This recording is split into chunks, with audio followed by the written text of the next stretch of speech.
ප්‍රශ්නය හැම දිනාටම සුබ මධ්‍යහ්නක් හැමෝටම ප්‍රශ්නයක් වෙලා තිබුණ මේ නිබන්ධනය කියන ගැටලුව මටත් තියෙනවා ඕගොල්ලන්ටත් තියෙනවා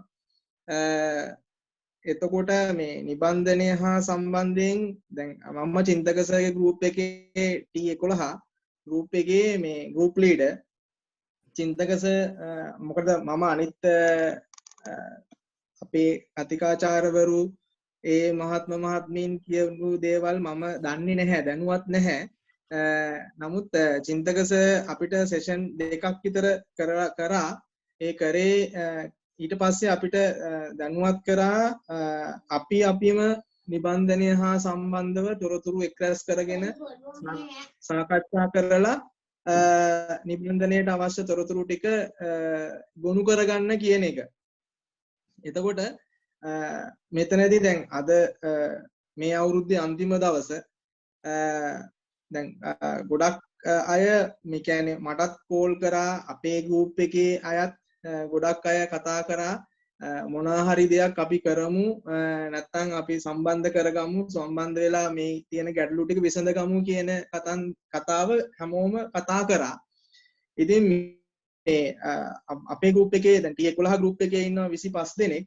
ඒ 25 දෙනාට දැන් ගෲප් ලීඩර් විදියට මම යමක් කර යුතුයි කියන එක මොකද එහෙම නැත්නම් අපි හැමදෙනාම 25 දෙනාම ගොඩ යන්න ඕනේ මගේ ගෲප් එකේ. එතකොට ගෲප් ලීඩර්ගේ වගකීම ඒක. එතකොට මේ ඒ අය 25 දෙනා සම්බන්ධ කරගන්න මට ලොකු වමනාවක් තිබුණා. ඒත් එක්කම කෞෂිමිස් එක කතා කරනකොට කෞෂිමිස්ුත් කිව්වා අපේ අයටත් දැන් කියන්නේ අනිත් අයටත් කියන එකේ මොකක් හරි දෙයක් මෙව කරගන්න ඌමනා වෙනවා නම් ඒ අය සම්බන්ධ කරගෙන කරමුයි කියන එක 100 දෙනෙක්ට පහසුකම දෙන්න පුළුවන් කියලා. එතකොට අපි පොදුවේ මේක නිර්මාණය කරා මගේ ගෲප් එකේ ඉන්න 25 දෙනාට අපේ ගෲප් එකට මම ඒ ලින්ක් එක දැම්මා. එතකොට ගෲප් එකේ අත්‍යවශ්‍ය කරුණු කාරණා බෙදා හදා ගන්න ඉන්න අය එතනට එකතු වෙයි. ඒත් එක්කම අනෙකුත් ගෲප් වල ඉන්න මගේ යාළුවෝ අපේ යාළුවෝ හැමදෙනාම ටීචර්ස්ලා සර්ලා එකතු වෙලා ඉන්නවා මොනවා හරි දෙයක් දැනුවත් වීම සඳහා. ඒ කියන්නේ ඇත්තටම මම මේක කරන්නේ මුලින්ම කියන්න ඕනේ මේ මටත් ලොකු දැනුමක් නැහැ. නමුත් දන්න දෙයක් කාට හරි ප්‍රයෝජනවත් වෙනවා නම් ඒකට තමයි මේ උත්සාහ කරන්නේ. හැමෝම ඉන්නේ ලොකු ගැටලුවක. ඒ නිසා අපි දන්න දේවල් මාත් එක්කත් බෙදා හදාගෙන අපි මට තියෙන ගැටලුත් ඕගොල්ලන්ට තියෙන ගැටලුත් පොඩ්ඩක් निराකරණය කරගමුයි කියන මතේ තමයි මම ඉන්නේ. ඒතර ඕගොල්ලෝ සමහරක් වෙලාවට මට වැඩිය දේවල් දන්නවා ඇති සංඛ්‍යානය කරපු අය ඇති. ඉතින් ඒ නිසා මාත් එක්ක පොඩ්ඩක් මේ මිස්ලසෙල්ලා කතා බහ කරලා අපි ගැටලු ටික निराකරණය කරගමු. අනික දැන් මුලටම මම කියන්න ඕනේ ඕගොල්ලන්ගේ පරේෂණ මාතෘකා ඒත් එක්කම මේ මාතෘකාවල තියෙන අන්තර්ගතයන් පිළිබඳව මම සාකච්ඡා කියන්නේ මගෙන් මම එච්චර දැනුවත් නැහැ ඒ හා සම්බන්ධව දැන් සමහර ටීචර්ස්ලා මගෙන් අහනවා අපෙන් මගෙන් ගොඩක් වෙලාට අහලා තියෙන අරමුණු කොහොම හැදුවත් හොඳයිද කියලා. එතකොට එයාගේ ගැටලුව හා සම්බන්ධයෙන් එයාට තියෙන ධාරිතාව කැපැසිටි එක දත් එකතු කර ගැනීමේ හැකියාව මම දන්නේ නැහැ. එතකොට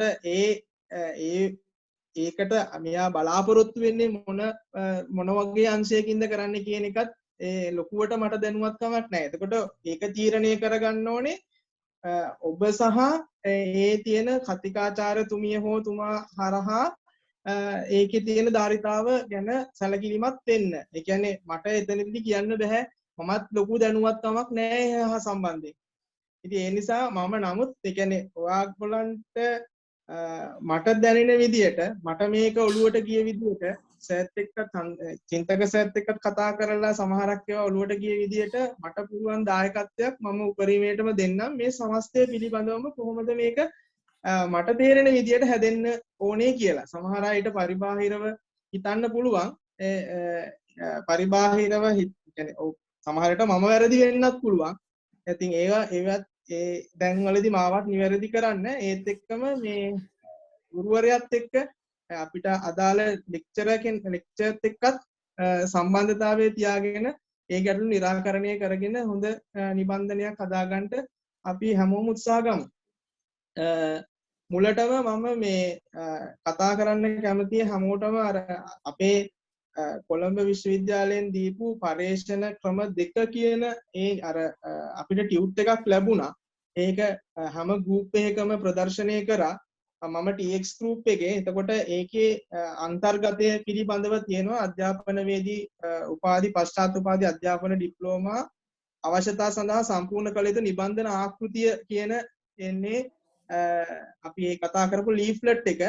ඒකේ තියෙනවා ගොඩක් වෙලාවට මුල් පිටු ඒ කියන්නේ අපි හැමෝම ගොඩක් වෙලාවට නිබන්ධනයේ අනුමත සැලැස්මක් දීලා ඇති. මම නම් සාම කියන්නේ නිබන්ධන අනුමත සැලැස්ම සර්ට දුන්නේ නැහැ. නමුත් සර් ඒක කියන්නේ අනුමත සැලැස්ම ඒ කියන්නේ අපේ පර්යේෂණ මාතෘකා මුලටම අනුමත කරා. ඒ කියන්නේ සැලැස්ම නැතුව වුණත් චින්තක සර් මම හිතනවා මෙතන ඉන්න අය මේ ඒ පිළිබඳව දැනුවත් ඇති කියලා. ඒ කියන්නේ සර්ට ඉක්මනට මේක අපිට කරන්න උවමනා නිසා අපේ දල සැලැස්මක් අපි දුන්නාම ඒක අනුමත කරා. එතකොට අපි මම තාම අනුමත මේ කියන ආකෘතියේ සැලසුම තාම යවුවේ නැහැ. නමුත් අර දල සැලසුම මගේ අනුමත කරලා තියෙන්නේ. ඊතර ප්‍රකාශයේ ස්තුතිය ඒ කියන කොටස් ගැන මම කතා කරන්නේ නැහැ. ඊට අමතරව ඊළඟට පර්යේෂණයේ මූලිකම කොටස් ටික තියෙන්නේ ප්‍රධානම පර්යේෂණයේ පරිච්ඡේද 5කට යනවා. ඒක හැමෝම දන්නවා. මුලම හැඳින්වීමේ පරිච්ඡේදයක්, ඊට පස්සේ සාහිත්‍ය විමර්ශන පරිච්ඡේදයක්, ඊළඟට අධ්‍යයනයේ පිරිසැලැස්ම එහෙම නැත්නම් අධ්‍යයන ක්‍රමවේදය කියන සැලැස්ම. ඒ කියන්නේ මේ අධ්‍යයන ක්‍රමවේදයේ කියන්නේ මොකක්ද, අධ්‍යයන කරන්නේ බලාපොරොත්තු වෙන්නේ මොකක්ද කියන එක තුන්වෙනි පරිච්ඡේදයේදී. හතරවෙනි පරිච්ඡේදයේ දත්ත විශ්ලේෂණය ඒත් එක්කම අපි හොයාගන්න දත්ත අර්ථකථනය කරන්නේ මොන ක්‍රමවේදයන් ආශ්‍රයෙන්ද ඒත් එක්කම අපි හොයාගත්ත දේ ඇසුරින් කරන නිගමන හා යෝජනා පස්වන පරිච්ඡේදයේ විදියටත් මේ කියන පරිච්ඡේද පහ තමයි ප්‍රධානම මූලිකම පරිච්ඡේද පහ වෙන්නේ නිබන්ධනේ. එතකොට ඒ නිබන්ධනයේදී සාමාන්‍යයෙන් පළවෙනි පරිච්ඡේදයේ අපි කතා කරොත් ඉස්සලම ගත්තොත් අපි නිබන්ධනයේට මාතෘකාව හැමෝගෙම මාතෘකා මම හිතනවා මේ වෙනකොට මේ ටීචර්ස්ලා අනුමත කරගෙන ඇති කියලා. එතකොට මේ පර්යේෂණ මාතෘකාවට අදාළව ඒ කියන්නේ අපිට මූලිකවම වශයෙන්ම තියෙනවානේ පළවෙනි පරිච්ඡේදයේ අධ්‍යයනයේ පසුබිම මුලටම කතා කරන්න ඕනේ. මේ හැඳින්වීමේ කොටස යටතේ ගැටලුව හා ඊට පසුබිම් වෙච්ච කාරණා පිළිබඳව සාකච්ඡා කිරීම කියන කොටසේ එතකොට පසුබිම් වෙච්ච මේ උදාහරණයක් විදිහට දැන් මම කරන්නේ සීමා වාසික පුහුණුව ගැන. එතකොට කොහොමද කියන්නේ අපි විශ්වවිද්‍යාලයක විශ්වවිද්‍යාල විද්‍යාර්ථීන් සීමා වාසික පුහුණුව කියන්නේ සීමා වාසික පුහුණුව ක්‍රියාත්මක කිරීමේදී තියෙන යෝග්‍යතාවයන් එතකොට ඒකේ වැදගත්කම පිළිබඳව තමයි මම සාකච්ඡා කරන්නේ. දැන් මේකේ මම දැකපු දේ තමයි ගොඩක් වෙලාවට දැන් හැමෝම මේ ටීචර්ස්ලා මෙතන ගොඩ බහුතරය අය කැම්පස් කියපු කියන්නේ කැම්පස් මේ ගිය අයනේ ගොඩාක් ඉන්නේ. ඒකට මම කලා උපාධිධාරියෙක් මට සීමා වාසික පුහුණුවක් ලැබුණේ නැහැ. ඒ කියන්නේ මමත් මේ වගේම රිසර්ච් එක මම මේ කියන්නේ ෆයිනල් ඒ කියන්නේ විශේෂවේදී උපාධියක් කරේ. එතකොට සීමා වාසික පුහුණුවක් මට ලැබුණේ නැහැ. ඉතින් නමුත් මැනේජ්මන්ට් එකේ අයට සීමා වාසික පුහුණුවක් ලැබෙනවා. වෛද්‍ය පීඨයේ අයට සීමා වාසික පුහුණුවක් ලැබෙනවා. එතකොට ඉංජිනේරු අයට ලැබෙනවා. පුහුණුවක් ලැබෙනවා. හැම ගොඩක් ෆැකල්ටිස් වල පුහුණුවක් ලැබෙනවා. නමුත් කලා විද්‍යාර්ථීන්ට පුහුණුවක් ලැබෙන්නේ නැහැ. එතකොට පුහුණුවක් ලැබෙන්නේ නැතිකොට අනාගත ජොබ් මාකට් එකට ඒක කොහොමද බලපානවද කියන අන්නේ ගැටලුව තමයි මම කියන්නේ කලා පාරට බැස්සොත් ගොඩාක් අය ඉන්නේ කලා උපාධිධාරීන් තමයි කියන්නේ ඔය අරගල වලට ඒවට මේවට සම්බන්ධ වෙලා ඒත් එක්කම පාරට බහැලා උද්ඝෝෂණය කරන්න පෙළඹෙන්නේ කලා උපාධිධාරීන් සහ මැනේජ්මන්ට් එකේ අය. නමුත් මැනේජ්මන්ට් එකේ අයටත් ගොඩක් වෙලාවට සීමා වාසික පුහුණුවක් හම්බ වෙනවා. ඒගොල්ලන්ටම ඒ කියන්නේ එයාගලන්ගේ තියෙන විෂය කෝස් යුනිට් එක ඇතුළේම ඒගොල්ලන්ට ක්‍රෙඩිට් 6ක් විතර හම්බ වෙනවා සීමා වාසික පුහුණුවට. choice එකක් දීලා තියෙනවා. ඉතින් දැන් එකම විභාගයකට පෙනී ඉඳිලා අපි කැම්පස් එකට ගියා නම් එක හා සමාන තත්වයකදී එතකොට දෙගොල්ලකට දෙවිදියකට සලකන්න විදියක් නැහැනේ. එහෙනම් අපිටත් අනිවාර්යයෙන්ම සීමා වාසික පුහුණුවක්, ඒ කියන්නේ කලා විද්‍යාර්ථීන්ටත් ලැබිය යුතුයි කියන මතේ ඉඳලා තමයි මම හදන්නේ. කියන්නේ මම මගේ යෝජනාව ගේන්නේ, ඒ කියන්නේ ගැටලුව දැකලා ඒ ගැටලුවට පසුබිම් වෙච්ච කාරණා මම කතා කරනවා. ඒක ලෝක මට්ටමින් කතා කරන්න පුළුවන්. ඒත් එක්කම ලංකාවේ කලාප මට්ටමින් කතා කරන්න පුළුවන්. ඒත් එක්කම දිස්ත්‍රික්ක ප්‍රාදේශීය මට්ටමින් වුණත් අපිට කතා කරන්න පුළුවන්. ඒකට පසුබිම කියන කොටසෙන් ගොඩක් වෙලාවට නිර්ණායක කරන්නේ, ඒ කියන්නේ අර පොඩි කෙටි හැඳින්වීමක් තමයි එතනදී බලාපොරොත්තු වෙන්නේ. මම තව උදාහරණයක් ඕනනම් ගන්නම්. අපි ගත්තොත් මාතෘකාවක් විදියට දැන් කෙනෙක්ට ගන්න පුළුවන් එක එක්කෙනාගේ විෂය සාධනය හා සම්බන්ධව කියන විෂය සාධනය කියන මාතෘකාව ගන්න පුළුවන්. ගොඩාක් ටීචර්ස්ලා භාවිතා කරනවානේ විෂය සාධනය කියන එක. දැන් අපි හිතන්න පුළුවන් සිංහල විෂය වෙන්න පුළුවන්, ගණිත විෂය සාධනය කියලා කියන්න පුළුවන්. එතකොට ඔන්න ඔයගේ විෂය සාධන මට්ටම් ගැන කතා කරන්න පුළුවන්. එතකොට මේ විෂය සාධනය කියන එක, විෂය සාධනය කියන්නේ පුළුල් පරාසයක්. ඒ විෂය සාධනයට අපි විෂය සාධනය කෙරෙහි බලපාන ශිෂ්‍යයෙකුගේ විෂය සාධනය කෙරෙහි බලපාන හේතු ගණනාවක් තියෙන්න පුළුවන්. එතකොට ඒක ආර්ථිකමය ගැටලු වෙන්න පුළුවන්, මාපියන්ගේ ගැටලු වෙන්න පුළුවන්, ඒත් එක්කම ඉගෙනීම් ඉගැන්වීම් ක්‍රමවේද වෙන්න පුළුවන්, ඉගෙනීම් උපකරණ වෙන්න පුළුවන්, තාක්ෂණය, පවුල, මේ වගේ ලොකු පරාසයන් ඔස්සේ විෂය සාධනය කියන කොටස විහිදිලා යනවා. අපිට මේ හැම එකක්ම මේ විෂය, මේ කියන්නේ මේ හැම එකක් හා සම්බන්ධයෙන්ම අපිට කතා කරන්න බෑ මේ පරිශ්‍රණය හා සම්බන්ධයෙන්. මොකද ඒක පුළුල් විෂය ශාස්ත්‍රයක්. මේ හැම එකක් ගැනම අපිට කතා කරන්න බෑනේ. ආර්ථික දැන් විශේෂ සාධනය කියලා කිව්වම ඉතා පුළුල් මාතෘකාවක්. ඒකට බලපාන සාධක ටිකක් තමයි මම ආර කිව්වේ. එතකොට අපිට ඇත්තටම මේ කියන විෂය අපේ පරිශ්‍රණය සඳහා නැත්නම් නිබන්ධනය සඳහා අපිට ඕන නම් මෙතනින් එකක් තෝරගන්න පුළුවන්. එකක් තෝරගෙන ඒක ඔස්සේ දැන් ඒ කියන්නේ විෂය පතේ පුළුල් වෙන්න අපි එරෙන ප්‍රමාණය වැඩි. ඒ කියන්නේ අපිට මේක නිරූපණය කරන්න පුළුවන් ලොකු, ඒ කියන්නේ අපිට අර ඔළුවට දරා ගන්න බෑ මේ, ඒ කියන්නේ මේ සාමාන්‍ය පිටු 30කින් 40කින් නැත්නම් 50කින් විතර ඒක ලියලා ඉවර කරන්න බෑ. විශේෂ සාධනෙට බලපාන ලොකු කාරණා ගොඩක් තියෙනවා. ඒ නිසා අපි ගත්තොත් එහෙම පවුල කියන සාධකය. පවුල දැන් එතකොට මාතෘකාව ඔයාගේ හැදෙන්න ඕනේ සිංහල විශේෂ සාධනය කෙරෙහි පවුල ආශ්‍රිත සාධකවල පිළිබඳ අධ්‍යයනය කිරීම. ඒතර අපි එක ඒකකයක් විතරක් තෝරගන්නවා. විශේෂ සාධනයට පවුල කොහොමද බලපාන්නේ. ඊට පස්සේ අපි හොයන සම්බන්ධයක් මොනවාද කියලා. ඒව තමයි අපි ඊට පස්සේ අර දත්ත විශ්ලේෂණය මෙතරම් මේක පළවෙනි පරිච්ඡේදය කියලා කිව්වට අපි අන්තිම පරිච්ඡේදය වෙනකම්ම හිතන්න ඕනේ කොහොමද අපි මේක ගෙනියන්නේ කියලා, ඉදිරියට මේ පාත් එක්ක ගෙනියන්නේ කොහොමද කියලා. එතකොට අපි ගත්තොත් පවුල කියන සාධකය, පවුල විතරක් අරගෙන පවුල කියන සාධකයට බලපාන සාධක ටික මොකක්ද? සිංහල විෂය සාධනයට පවුල එහෙනම් පවුලට බලපාන සාධක මොනවාද කියන එක බලන්න. ඒකට වෙන්න පුළුවන් ආකල්ප වෙන්න පුළුවන්. පවුලේ ආකල්ප, පවුලේ දෙමව්පියන්ගේ අධ්‍යාපන මට්ටම්, ආර්ථිකය, භාෂාව, ඒ අතර තියෙන පවුල් පරිසරය, භෞතික සම්පත්වල තියෙන හැකියාවන්, ඔන්න වගේ දේවල් අද කාලේ නම් එතකොට ඒ කියන්නේ මොකද ඔන්ලයින් ඉගෙන ගන්න තියෙන භෞතික සම්පත් ආදී ඔන්න වගේ දේවල් බලපාන්න පුළුවන්. අන්න ඒ සාධක තමයි අපි එකින් එක විශ්ලේෂණය කරන්නේ දත්ත විශ්ලේෂණය. ඔන්න ඔය කියන දැන් මාතෘකාව හදනකොට මාතෘකාවත් එක්කම බලන්න ඕනේ අපි ඊළඟට සාධක මොනවාද කියන එක කඩා ගන්න. අපි මෙන්න මේවා පවුල තමයි අපි කතා කරන්නේ. එතකොට පවුලේ මෙන්න මේ සාධක ටික තමයි අපි ඇනලයිස් කරන්නේ. ඉතින් අන්න ඒ වගේ අර මාතෘකාව කෙටි කරගත යුතුයි නැත්නම් ලඝු කරගත යුතුයි. අපිට ලියන්න පුළුවන් විදියට නැත්නම් ලොකු මාතෘකාවකට ගියොත් එහෙම අපි සමහරක් වෙලාවට මේ අර කරන්න කියන වැඩේ කරන්න බැරි වෙන්න පුළුවන්. ඒ කියන්නේ අපි ඒ කියන්නේ ලොකු අර පඹගාලක පැටලුණා වගේ කොටසකට යන්න වෙන්න පුළුවන්. ඒ දැන් මම මෙතනදී මම ඔයක තව ඉස්සරහට චුට්ටක් කියන්නම්.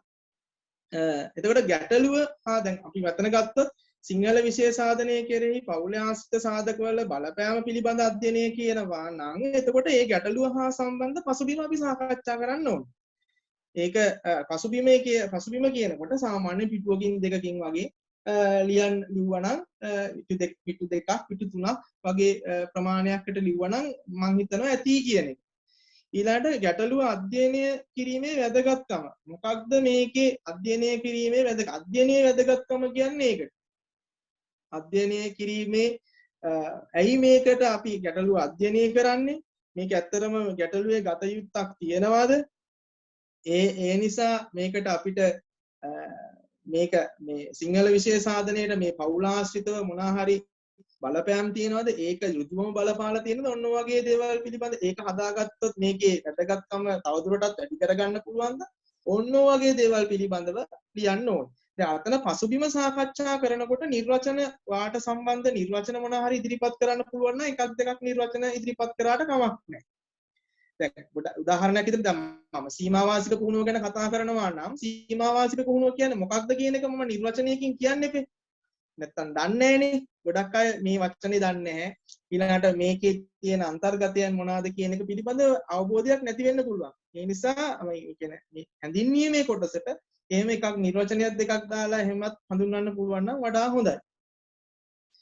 ඊළඟට මේ අධ්‍යයනයේ සැලැස්ම සැකවින් කියන එකේදී අධ්‍යයනය කරන්න ඕනේ ඒ කියන්නේ කොහොමද මම අධ්‍යයනය මේක ගලාගෙන යන්නේ කියන ක්‍රමවේදය පිළිබඳව තමයි මෙතනදී ඒ කියන්නේ කොහොමද දත්ත විශ්ලේෂණය කරන්නේ ඒත් එක්කම අධ්‍යයනයේ මේත් එක්කම ඒ කියන්නේ මොන අංශයන් පිළිබඳවද ප්‍රදේශය මොකක්ද එතකොට නියදි ක්‍රමයන් මොනවාද ඔන්න වගේ ක්‍රමවේදයන් පිළිබඳව ටිකක් පැහැදිලි කිරීම තමයි මෙතනදී වැදගත් වෙන්නේ. ඒ මේක ප්‍රමාණාත්මක පරිශ්‍රණයක්ද ගුණාත්මක පරිශ්‍රණයක්ද ඔන්න වගේ කොටස් ටිකක් පිළිබඳව කතා කරලා අධ්‍යයනයේ ක්‍රමවේදය සැලැස්ම කියන එක අපි ඒ කියන්නේ මේක කරගෙන යන පාත් එක මොකක්ද කියන එක තමයි වැදගත්. ඒක නම් පිටුවක් විතර තිබුණාම හොඳටම ඇති. සමහරක් වෙලාවට මේක පළවෙනි පරිච්ඡේදයේ අගටම තව එකක් දාන්න පුළුවන් අධ්‍යයනයේ සීමා වීම කියන කොටස. ඒ කියන්නේ අපි නම් මේ කියන්නේ මේ චින්තක සර් නම් ගොඩක් වෙලාවට කිව්වේ අධ්‍යයනයේ සීමා කියන කොටස අපි නම නම් ලිව්වේ මේ පළවෙනි පරිච්ඡේදයේම අගට සීමාවන් කියන එක. ඒකට මේ සීමාවන් කියන එක ගැන කතා කරොත් ඒ කියන්නේ උදාහරණයක් විදියට දැන් මගේ මාතෘකාව ගත්තොත් සීමාවාසික පුහුණුව දැන් සීමාවාසික පුහුණුව හා සම්බන්ධව ලංකාවේ විශ්වවිද්‍යාල තියෙනවානේ දැන් සීමාවාසික දැන් මම මේ කතා කරන්නේ විශ්වවිද්‍යාල ශිෂ්‍යයන් මුහුණ පාන ගැටලුවක් පිළිබඳව. විශ්වවිද්‍යාල අපි හිතමුකෝ ලංකාවේ 13ක් 15ක් අපි හිතමු 15ක් තියෙනවායි කියලා. ඒතර ඒ ශිෂ්‍ය විද්‍යාල 15 හා සම්බන්ධව 15ම මට ගන්න බැහැනේ. 15ම මට ගන්න බෑ. 15ම දත්ත මට ගන්න බෑ. ඒ නිසා අන්න එතන අධ්‍යයනයේ සීමාවක් තියෙනවා. මම තෝරගන්නේ ශ්‍රී ජයවර්ධනපුර විශ්වවිද්‍යාලය විතරයි. එතකොට ඒක සීමාවක්. අර 15 ගැනම කතා කරන්නේ නැහැ. මම එක විශ්වවිද්‍යාලයක් විතරක් ගැන කතා කරනවා. එතකොට ඒ විශ්වවිද්‍යාලෙත් මම සමස්ත මුළු පීඨ ශිෂ්‍යයන්ම ගැන කතා කරන්නේ නැහැ. මම කතා කරන්නේ කළමනාකරණ අධ්‍යයනය හා වාණිජ්‍ය විද්‍යාපීඨයයි ඒත් එක්කම ආර්ට් ෆැකල්ටි එකයි විතරයි. කලා පීඨය විතරයි. මානව ශාස්ත්‍ර පීඨය විතරයි. එතනත් සීමාවක් තියෙනවා. ඊළඟට ඒ විතරක් නෙවෙයි මම ගොඩක් වෙලාවට මේ කියන්නේ මම භාවිතා කරන එතන ශිෂ්‍ය සංඛ්‍යාවත් වැඩි. ඒ නිසා මම අවසන් වසර ශිෂ්‍ය විතරක් භාවිතා කරනවා. අවසන් වසර ශිෂ්‍යයන් මේ ෆැකල්ටි එකේ තියෙන වාණිජ්‍ය විද්‍යාපීඨයේ තියෙන අවසන් වසර ශිෂ්‍යයන් සහ මානව ශාස්ත්‍ර විද්‍යාපීඨයේ තියෙන අවසන් වසර ශිෂ්‍යයන් විතරයි ගන්න. මොකද ඒගොල්ලෝ තමයි ජොබ් මාකට් එකට ළඟම ඉන්නේ. ඒතර ඒගොල්ලන්ගෙන් තමයි මේ ආකල්ප ගන්න පුළුවන් ලේසිම ක්‍රමය වෙන්නේ. දැන් අනිත් අයට ෆස්ට් එකෙන් අපිට ගත්තයි කියලා ලොකු අවබෝධයක් ඒගොල්ලන්ට නැහැ. අපිට උනත් තිබ්බේ නැහැනේ කැම්පස් එක යනකොට මම මෙන්න මේ ජොබ් එකකට යන්න මෙහෙම යන්න කියලා අපි විෂයන් තෝරගත්තා තමයි. සමහරක් වෙලාවට කියන්නේ අර ප්‍රධාන විෂයට තේරෙන්නේ ඒ කියන්නේ ෆයිනල් ඉයර් එකේ විශේෂ වේදී උපාධියට තේරෙන එකවත් ෆස්ට් ඉයර් අය දන්නේ නැහැ. එතකොට ඒ අයව අරගෙන අපිට වැඩක් නැහැ කියන මතේ ඉන්නවා. එතකොට ඒකත් සීමාවක්. ඉතින් ෆැකල්ටි දෙකක අවසන් වසර ශිෂ්‍යයා විතරක් මම ගැනීම. ඊළඟට අපිට තවත් වෙන්න පුළුවන් දැන් ඒ ගත්තත් දැන් මගේ සම්පූර්ණ සමස්ත සංගහණය නැත්නම් අපි කියන්නේ ජනගහණය වෙනවා 2000ක් විතර. ඒ ෆැකල්ටි දෙකේ එකතුව ගත්තත් තියෙනවා 2000ක් විතර. ඉතින් ඒ 2000ම මට ගන්නත් බෑ. 2000න් මං නියදිය ගන්න සාමාන්‍යයෙන් අපි දන්නවා 3න් එකක්වත් 130ක්වත් නියදිය නියෝජනය වෙන්න ඕනේ කියලා. නමුත් 130කට යනවායි කියලා කියන්නේ ලොකු ගාණක්. ඉතින් එතකොට අපි අඩුම තරමේ 300කටවත් යා යුතුයි. ඉතින් මේ 300ක් 400ක් විතරවත් යා යුතුයි. එතකොට භාගයක් කියලා කියන්නේ අපි සාමාන්‍යයෙන් ගත්තොත් 2000කට භාගයක් කියලා කියන්නේ 1000යි 18 භාග 500ක් විතරවත් යාගත යුතුයි. නමුත් 500ක් විතර මට යන්න බෑ.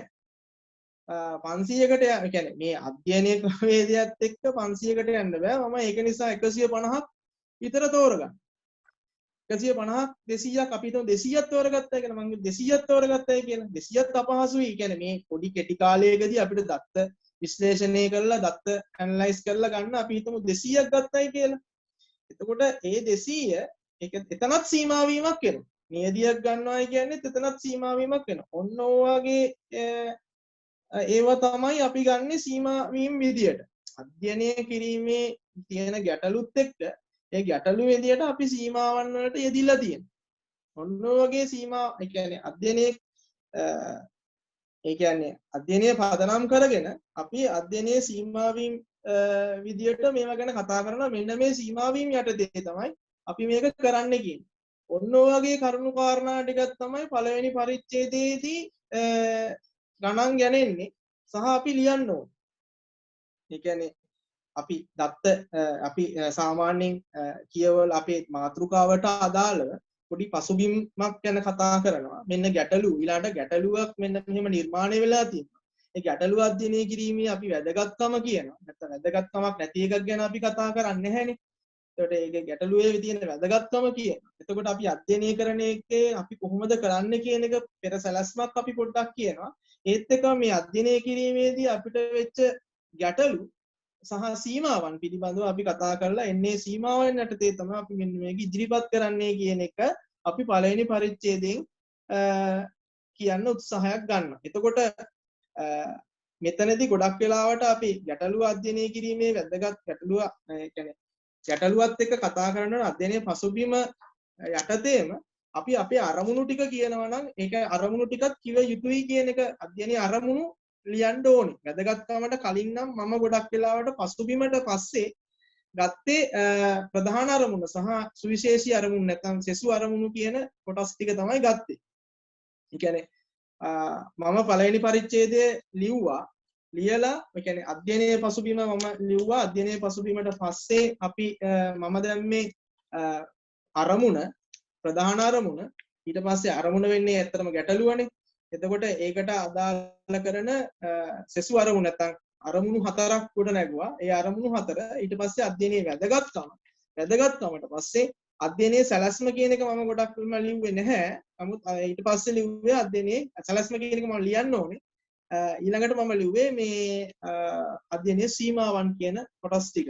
ඔය ටික තමයි පළවෙනි පරිච්ඡේදයට අන්තර්ගත කළේ. මේ හා සම්බන්ධව මිස්ලාට් සෙල්ලට මොන හරි ගැටලුවක් තියෙනවා නම් චුට්ටක් කියන්න මේ අහන්න දන්න විදියට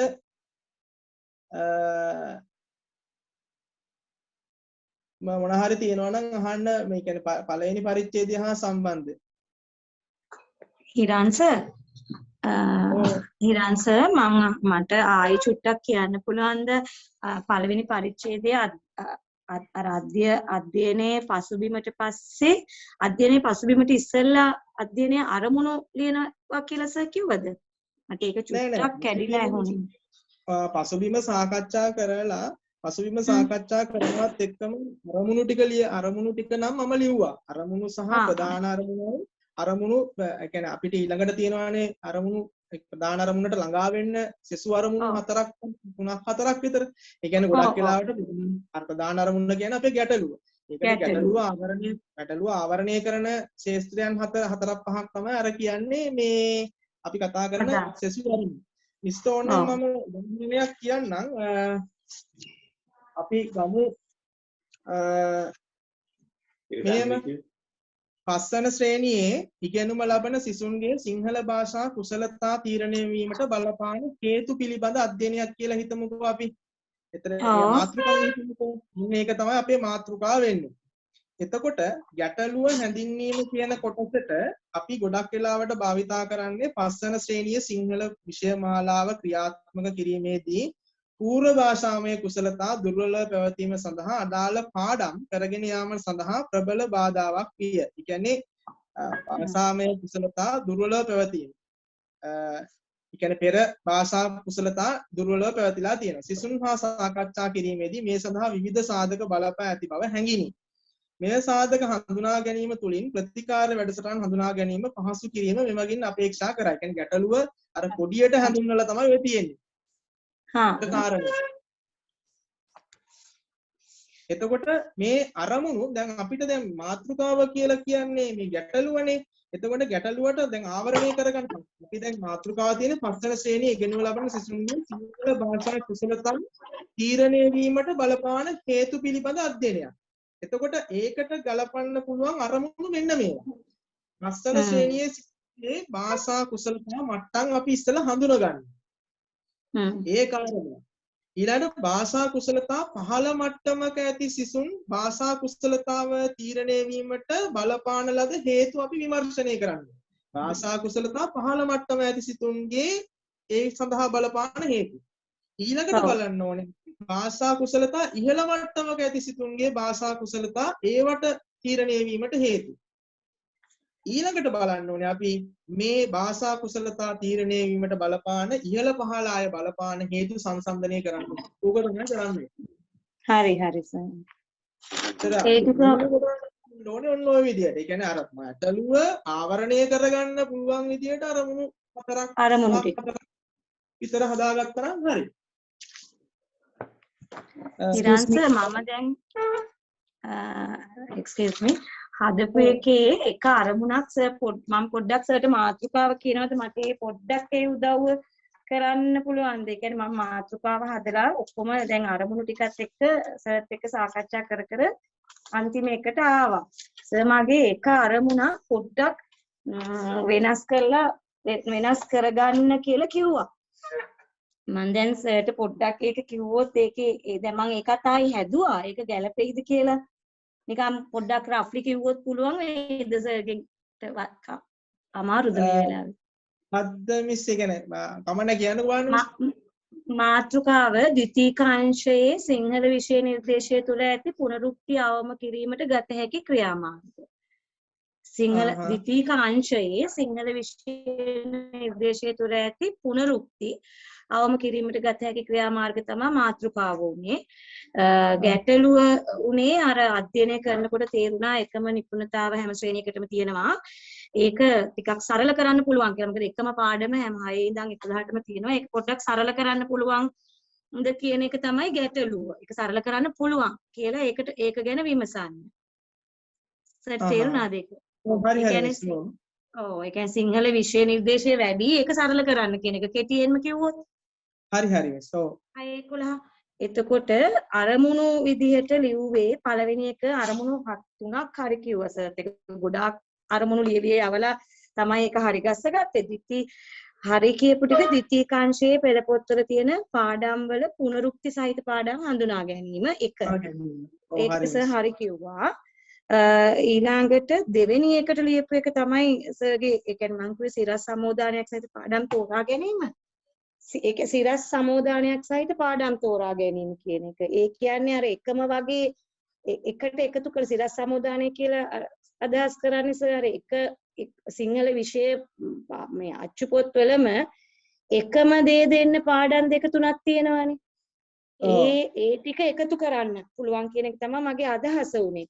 සර් ඒක අදහස ඒකේ මගේ ලියපු එකෙන් එන්නේ නැහැ කියලා මම ඒ අදහස මම මේ දැන් දෙවෙනියට ලියපු එකෙන් එනවද කියලායි සර්ගේ පොඩ්ඩක් කියන්නද මගේ එකම නිපුණතාව ළඟා කරවන සිරස් සමෝදානයක් සිදු කළ හැකි පාඩම් තෝරා ගැනීම.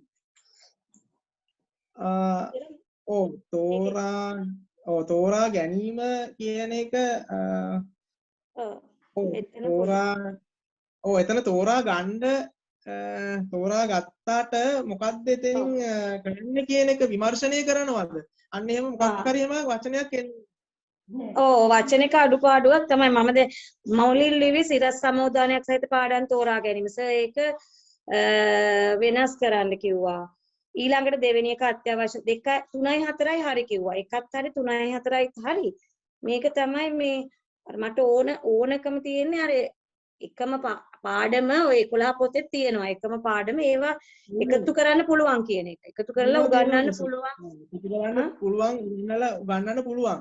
දැන් උදාහරණයක් විදිහට මමත් සිංහල උගන්වනවා. මමත් සිංහල උගන්වනකොට 11 වසරේ තියෙනවා 10 වසරේ තියෙන අක්ෂර වින්‍යාසය 11 වසරේ තියෙන අක්ෂර වින්‍යාසය. ඒකම එකපාරට ඉවරයි. සංධි එහෙමත් තියෙනවා. ඒ වගේ කියන්නේ එකම පාඩම තියෙනවා. එකපාරම දෙක ඉගෙනුවා නම් මමත් ටියුෂන් කරනවා. ටියුෂන් මම කරන්නේ 10 11 දෙකෙන් පොත් දෙක එකතු කරලා එක පාඩම එක වෙලාවෙ කරන එක. ඒක තමයි සර් මාත් ඔය ටියුෂන් කරන නිසා තමයි මටත් ඒක තේරෙන්නේ. ඒ ළමයි ඉස්සරහින් යනවා අර අපිට ඉස්කෝලේ එක කරන්න බැරි වෙනවා. ඒක නිසා මිස් පොඩ්ඩක් මේ ඔබ සර්ත් එක්කම තමයි මිස් කතා කරන්න ඕනේ. මේ කියන්නේ ඔය වචනේ කඩුපාඩුවක් තියෙන්නේ. එතන තියෙන්නේ විමර්ශනය කරනවා. හරි මොකක් හරි හඳුනා ගැනීම අන්න ඒ වගේ එකක් තමයි උතනට ගැලපෙන්නේ. හඳුනා ගැනීම එපා කියන නිසා ඒක තමයි මගේ ප්‍රශ්නයක් සර්ව මම සර්ත් එක්ක කතා කරලා කියලා. හරි සර් කමක් නැහැ මම ආයි කතා කරන්නම් සර්ත් එක්ක. thank you sir. ඔව් කියන්නේ ඔව් සර්. හරියට කියන්නද? ඔව්. මට තේරෙන්නේ උතන මේ මිස්ගේ ගැටලුව මට තේරෙන විදිහට දැන් මිස් ඉස්සරලාම මේ ද්විතීකාංශයේ විෂයමාලාව අඳුන ගන්න ඕන සර්. අපි විෂයමාලාව අඳුන ගන්න නැතුව ඒ විෂයමාලාවේ අන්තර්ගතය අඳුන ගන්න නැතුව අපිට මුකුත් කරන්න බෑනේ.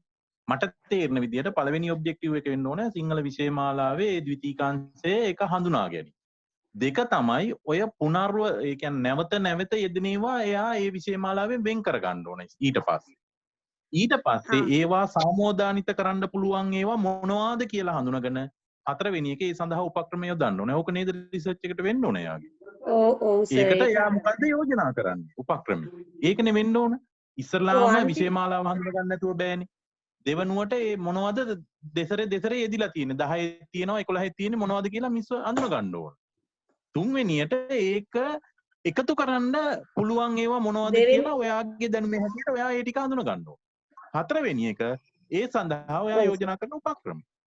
එහෙම නේද හිරාන් සර් මට තේරෙන්නේ එහෙමයි. මට දැන් හොඳට සර් කියන එකෙන් නම් හොඳටම ඒක ආවා. මගේ එක අරමුණක් අයින් කළොත් මේ ටික ගන්න පුළුවන්.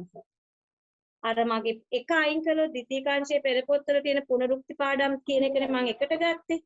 සර් කියෝ විදිහට සිංහල විෂයමාලාව හඳුනා ගැනීම කියන එක එකට අරගෙන දෙකට ද්විතීකාංශයේ පෙළපොත්වල පාඩම් වල පුනරුක්ති සහිත පාඩම් හඳුනා ගැනීම කියලා ගත්තම ඊට පස්සේ සමෝදානීය කරන එකයි ඊට පස්සේ මගේ අන්තිම එක තියෙන්නේ පුනරුක්ති අවම කිරීමට ගත හැකි පිළියම් ආයෝජනා ඉදිරිපත් කිරීම. ඔන්න ඔය හතර එකතු කරලා සර් එක කතා කරන්නකො හරියටම හරි. ඒක තමයි වෙන්නේ. ඕකනේ රිසර්ච් එකේ වෙන්න ඕන ටීචර්. එහෙම නේද මේ සර්?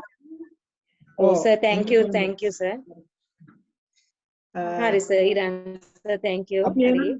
හරි මිස් හරි. අපි දෙවෙනි පරිච්ඡේදයට එහෙනම් යමු ගැටලුව. ඒ කියන්නේ අපි දෙවෙනි පරිච්ඡේදයේ තියෙන්නේ සාහිත්‍ය විමර්ශනය. සාහිත්‍ය විමර්ශනයේදී ඇත්තටම ජනක සර් සහ තිමිර සර් තින්න එක හොඳයි. මේ කතා කරන්නේ තව ප්‍රශ්නයක් තියෙනවා.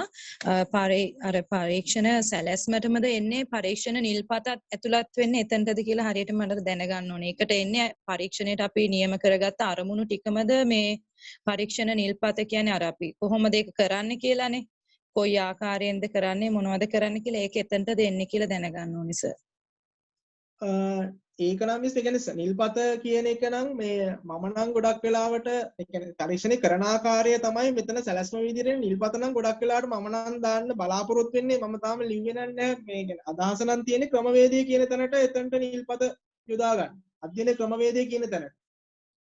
එතනදී මේ මෙතන සැලැස්ම කියලා කියන්නේ මේ සැකවින් දක්වන්නේ කියලා කියන්නේ පොඩි ඡේද දෙකක් විතර ඒ කියන්නේ මේක කරන්න ආකාරය කොහොමද කියන එක හඳුන්වන එක තමයි මේ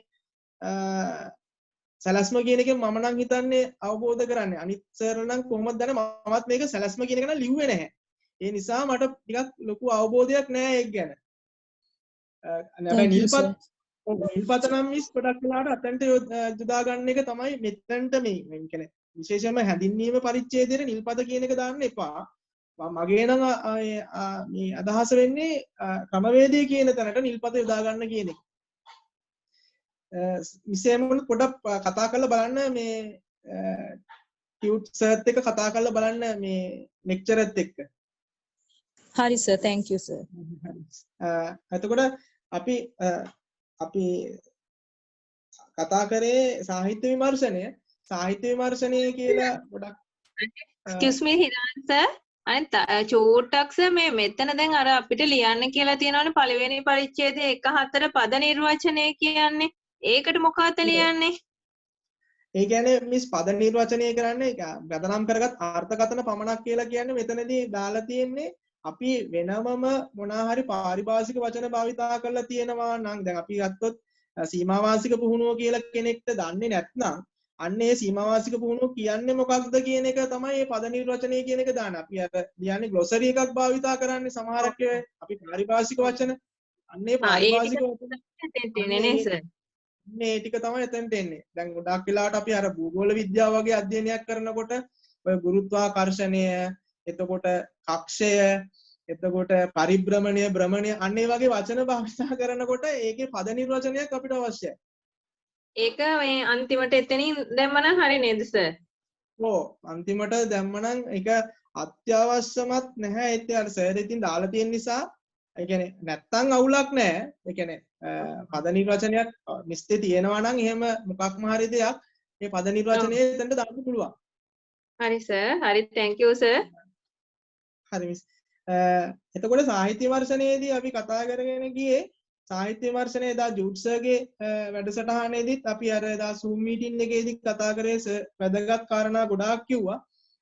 සාහිත්‍ය විමර්ශනයේදී ගොඩක් වෙලාවට මේ දැන් අපි මාතෘකාව ගන්නවා නම් සර් කිව්වේ අර ලෝක මට්ටමින් කතා කරලා ඊට පස්සේ ලංකාවේ ඊට පස්සේ කලාප මට්ටමින් ඊට පස්සේ තමා අධ්‍යයනය කරන ප්‍රදේශය සම්බන්ධයෙන් ඔන්න වගේ පරිච්ඡේද මාතෘකාව හැඳින්වීම වගේම මේ මාතෘකාව හැඳින්වපු මාතෘකාව දැන් පුළුල් කරන එක තමයි අපිට තියෙන්නේ. හඳුන්වපු මාතෘකාව පුළුල් කරන එක තමයි සාහිත්‍ය විමර්ශනයෙන් අපි ගොඩක් වෙලාවට කරන්නේ. ඒතර මේක හා සම්බන්ධව තියෙන සාහිත්‍ය අපි අධ්‍යයනය කරන්න ඕනේ. තමන්ගේ මාතෘකාව ඔළුවේ තියාගෙන ඒ මාතෘකාවට අදාළ කරන தත්ත රැස් කරගන්න ඕනේ. ඒක පොත්පත් වලින් වෙන්න පුළුවන්, සංගරාවකින් වෙන්න පුළුවන්, ඒත් එක්කම වෙබ්සයිට් වලින් වෙන්න, අන්තර්ජාලයෙන් වෙන්න පුළුවන්. නොයෙකුත් දත්ත එකතු කර ගැනීම තමයි අපිට වැදගත් වෙන්නේ. එතකොට මේ දත්ත එකතු කරගෙන ඒ දත්ත අපි ක්‍රමානුකූල විදියට කැටගරයිස් කරගන්න ඕනේ. අපි ලියාගන්න මේ කියන්නේ මාතෘකාවලට අදාළ කරගෙන අපි මාතෘකා කීපයක් කඩාගෙන ඒ කියන්නේ ඒ ටික ගොනු කරගන්න ඕනේ. දැන් උදාහරණයක් විදියට ගත්තොත් එහෙම අපි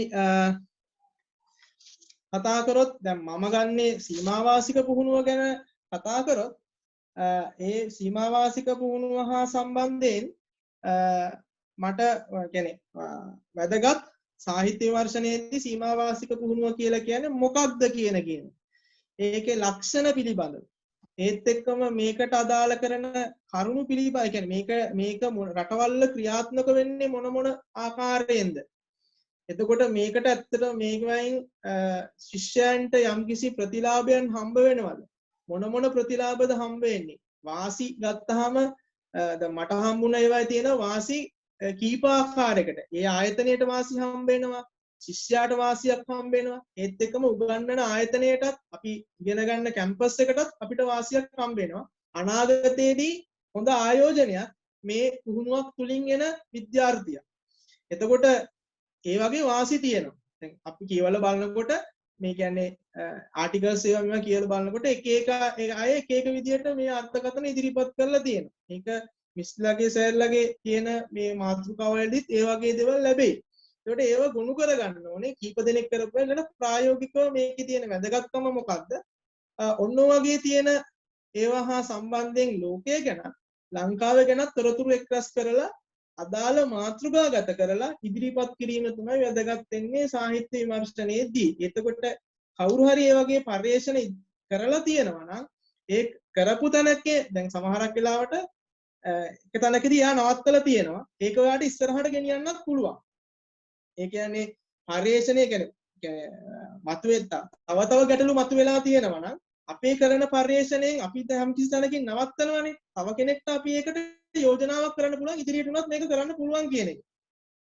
ඒකට ඒ කියන්නේ දැන් වෙනස් දැන් සමහරක් වෙලාවට කෙනෙක් කරපු දේ පරිශ්‍රණයක් කරපු පරිශ්‍රණයකදී වැඩිය මේ කියන්නේ වෙනස් අධ්‍යයනයන් හරහා අපිට යන්න පුළුවන් කියන දැන් ඒක විතරක් නෙවෙයි මේවත් කරන්න පුළුවන් කියන එක අපිට කියන්න පුළුවන් මේ සාහිත්‍ය විමර්ශනයේදී. අපේ අදහස් විදියට කියන්න පුළුවන්. දැන් සාහිත්‍ය මේක දැන් ගැටලුව ගොඩාක් වෙලාවට තියෙන ගැටලුව දැන් අපි හඳුනා ගන්න ඕනේ අපිට ඒ හා සම්බන්ධ තියෙන අපි සාහිත්‍ය විමර්ශනයේ ලියනවා නම් අපි නිකන් මාතෘකා ටිකක් හදාගත්තා නම් ලේසි තමන්ගේ මාතෘකාවට අදාළව. දැන් අපි සිංහල විෂය ගත්තොත් අර කලින් මිස් කියපු මාතෘකාව එතකොට සිංහල විෂයේ තියෙන සිංහල විෂය හදන්න මේ පැනල් එක යොදාගත්ත ක්‍රමවේදයන් මොනවාද 10 11 ඒකට අදාළ නිපුණතා මට්ටම් පිළිබඳව කොතරම් සැලකිලිමත් වුණාද එතකොට ඒ නිපුණතාවන් වලින් මේක ආපහු රිපීට් වෙන එකෙන් ගුරුවරු කවුරු හරි එකේ තව කෙනෙක් පරිශීලනය කරලා තියෙනවා නම් ඒ ගුරුවරු කෙනාපු මතිමතාන්තර මොනවාද අන්න ඒ වගේ දේවල් හා සම්බන්ධයෙන් ඊට වැඩිය ලේසි ක්‍රමවේද තියෙනවද සිංහල විෂය උගන්වන්න ඒ වගේ සාහිත්‍ය විමර්ශනය කරන්න පුළුවන් අපිට එක එක්කෙනා කරපු දේවල් හා ඒ ක්‍රමවේදයන් උපකරණ මේවා හා සම්බන්ධයෙන් තොරතුරු එක්රැස් කරගත්තා නම් ඒ අය කියපු විදියට ඒ අය ගත්ත නිගමන හා යෝජනා අපේ එකටත් අදාළ කරගෙන අපේ තියෙන පරිශ්‍රණය සකස් කරගන්න පදනමක් විදියට සකස් කරගන්න පුළුවන් කියන එක තමයි සාහිත්‍ය විමර්ශනයෙන් ගොඩක් වෙලාවට අපි කරන්නේ. ඒ කියන්නේ ගැටලුව පිළිබඳ අපි අධ්‍යයනය කිරීමක් ගැඹුරින්. දැන් මේ දවස්වල ගොඩාක් අය කරන්නේ සාහිත්‍ය විමර්ශනය මම හිතන්නේ ඒ කියන්නේ අපිට නම් උපදෙස් දුන්නේ සාහිත්‍ය විමර්ශනය පළවෙනි චැප්ටර් එක සහ පළවෙනි පරිච්ඡේදය සහ දෙවෙනි පරිච්ඡේදය ලියලා අවසන් කරලා ප්‍රශ්නාවලිය හදාගන්නයි කියලා ක්‍රමවේදය ඔළුවේ තියාගෙන ප්‍රශ්නාවලිය හදාගන්න ක්‍රමවේදය ලියන ගමන් ප්‍රශ්නාවලිය හදාගෙන දත්ත ටික එකතු කරගන්නයි කියන එක තමයි ජනවාරි මාසේ වෙනකොට කරලා තියන්න කියන එක චින්තක සර් අපිට දැනුවත් කරේ. එතකොට හදිස්සියේ රට වැහුවොත් එහෙම හරි මොකක්ම හරි දෙයක් වුණොත් එහෙම ඉදිරියේදී දැන් ඔමික්‍රෝන් එකත් ඇවිල්ලා තියෙන නිසා හදිස්සිය මොන හරි එවැනි තත්ත්වයක් රට ඇතුළත් එහෙම අපි ළඟ දත්ත ටික තියෙන නිසා අපිට ඇනලයිස් එක කරගන්න පුළුවන් කියන මතේ තමයි සර් කිව්වේ. කියන්නේ දත්ත ටික පුළුවන් තරම් එක රට ඇරපු වෙලාවේ දත්ත ටික පුළුවන් නම් එකතු කරගන්න ඒක Google ෆෝම් එකක් හෝ ලිපි මගින් හෝ එහෙම නැත්නම් ගිහිල්ලා හෝ සම්මුඛ සාකච්ඡා වලින් හෝ මොනවා හරි දත්ත ටික එකතු කරගෙන තියාගත්තොත් වැඩේ කරගෙන යන්න පුළුවන් කියන මතේ තමයි සර් කිව්වේ. සාහිත්‍ය විමර්ශනය කරලා තියාගන්නේ කියලා කිව්වා. එතකොට සාහිත්‍ය විමර්ශනයේ ලොකු අවබෝධයක් එනවා මේ කියන ගැටලුව හා සම්බන්ධයෙන්. ඒ නිසා දැන් උදාහරණයක් දැන් මම නම් පළවෙනි පරිච්ඡේදයයි දෙවෙනි පරිච්ඡේදයයි දෙකම සර්ට දුන්නා ලියලා. ඒ කියන්නේ සාහිත්‍ය විමර්ශනයත් කරලා දුන්නා. ඒකේ අඩුපාඩු සකසලත් දුන්නා. ඒ කියන්නේ අපිට ටයිප් කරන්න මට උපදෙස් මම බොරු කියනවා නෙවෙයි මට උපදෙස් දුන්නේ මේ ටයිප් කරන්න කියලා ෆස්ට් කියන්නේ සාහිත්‍ය විමර්ශනය ටයිප් කරන්න කියලා කිව්වා. ටයිප් කරන්න කියලා කිව්වේ වෙන මොකටවත් නෙවෙයි සමහරක් වෙලාවට මේ අපි කොච්චර ලිව්වත් සමහරක් වෙලාවට මේ අර ටයිප් කරනකොට ඒ පිටු සංඛ්‍යාව අඩු වෙනවා. ඒ නිසා මේ පිටු සංඛ්‍යාව ගැන පොඩ්ඩක් ඔළුවේ තියාගෙන මදි වුණොත් තව හොයන්න කියන එක තමයි කිව්වේ. සාමාන්‍යයෙන් ඉතින් පිටු 15ක් විතර එනවා ගොඩක් වෙලාවට පිටු 45 50ක් විතරනේ අපේ නිබන්ධනයට එන්නේ. පළවෙනි පරිච්ඡේදෙට පිටු 5ක් 6ක් විතර තිබුණොත් විතර සාහිත්‍ය විමර්ශනයේට සහ දත්ත විශ්ලේෂණයට තමයි ගොඩාක්ම පිටු යන්නේ. එතකොට පිටු 15 තිබුණොත් ඒ දෙකට 15 හෝ 20 ගෙන 35යි 40 50ක් විතර එතකොට පරිච්ඡේද පහට ගොඩනගා ගන්න පුළුවන්. අවසාන පරිච්ඡේදයට එන පිටු 5ක් විතරනේ. ඉතින් ඒ විදිහට බැලුවොත් ඒ විදිහට ඔයගොල්ලෝ අර පිටු සංඛ්‍යාව පිළිබඳවත් සැලකිලිමත් වෙන්න සැලකිලිමත් වෙලා ඒ ගණනය මේ හොයාගන්න කරුණු ලියන්න බලන්න. කොහොම කරත් අපි සාමාන්‍යයෙන් පිටු 20ක් විතර ලිව්වොත් පිටු 14ක් 15ක් විතර තමයි ටයිප් කරාම එන්නේ. ඒකත් මතක තියාගෙන ඔළුවේ තියාගෙන ලියන එක හොඳයි. ටික වැඩිපුර ලිව්වොත් ඉතින් වැඩිපුර කරුණු ටිකක් හොයාගෙන වැඩිපුර ලිව්වොත් සාහිත්‍ය විමර්ශනයේ එතකොට කොහොමත් ඊළඟට සෑල්ලා මිස්ලා කපන කොටනවානේ. ඒවත් එතකොට මේ ඡේදය අයින් කරන්න මේ ඡේදය අයින් කරන්න කිව්වොත් තවත් කෙටි වෙනවා. එතකොට යා වැඩිපුර හොයලා කරුණු ටිකක් ලියා ගන්න එක වඩා හොඳයි කියන එක හිතෙනවා. ඒකට කපන කොටන ඒවා මේව කළා අන්තිමට හොඳ අසන සාහිත්‍ය විමර්ශනයක් එයි. ඒ නිසා මමත් සාමාන්‍යයෙන් පැති කියන්නේ අපි කියතම පැති ගත්තොත් 25ක් 30ක් විතර ලිව්වා. ඒ කියන්නේ පැති 25ක් විතර ලිව්වා. 25ක් විතර ලිව්වා පැති ඒ කියන්නේ කොලයක පැති දෙකක් තියෙනවානේ. ඒ කියන්නේ කොළ 15ක් විතර මම ලිව්වා. ඒ කියන්නේ සමහරක් ඒවා කපන්න කොටන්න ඒවා මෙව සමහරක් ඒවා හදලා තිබුණා. ලියා කියන්නේ ටයිප් කරන්න කියලා කිව්වා. ටයිප් කරලා මදි වුණොත් තව හොයන්න කියන එක තමයි කිව්වේ. සාහිත්‍ය විමර්ශනය හා සම්බන්ධව මම හිතනවා තේරෙන්න ඇති කියලා. මොනවා හරි ගැටලුවක් තියෙනවා නම් මේ අපි බෙදා හදාගමු. ඒ කියන්නේ කොහොම කරත් සාහිත්‍ය විමර්ශනයේදී ඕගොල්ලන්ට අභිමතය පරිදි මාතෘකා වෙන් කරන්න පුළුවන්. සර්ගෙන් මම ඒක ඇහුවා. ඒ කියන්නේ අපේ තියෙන මේවා අනුව අපේ තියෙන මාතෘකාව අනුව අපිට අනු මාතෘකා කඩාගෙන 3කට හෝ 4කට හරි කමන්නේ හදු මාතෘකා කඩාගෙන ඒ ඔස්සේ අපි හොයාගත්ත කරුණු ටික ඉදිරිපත් කරන්න පුළුවන් සාහිත්‍ය විමර්ශනයේදී.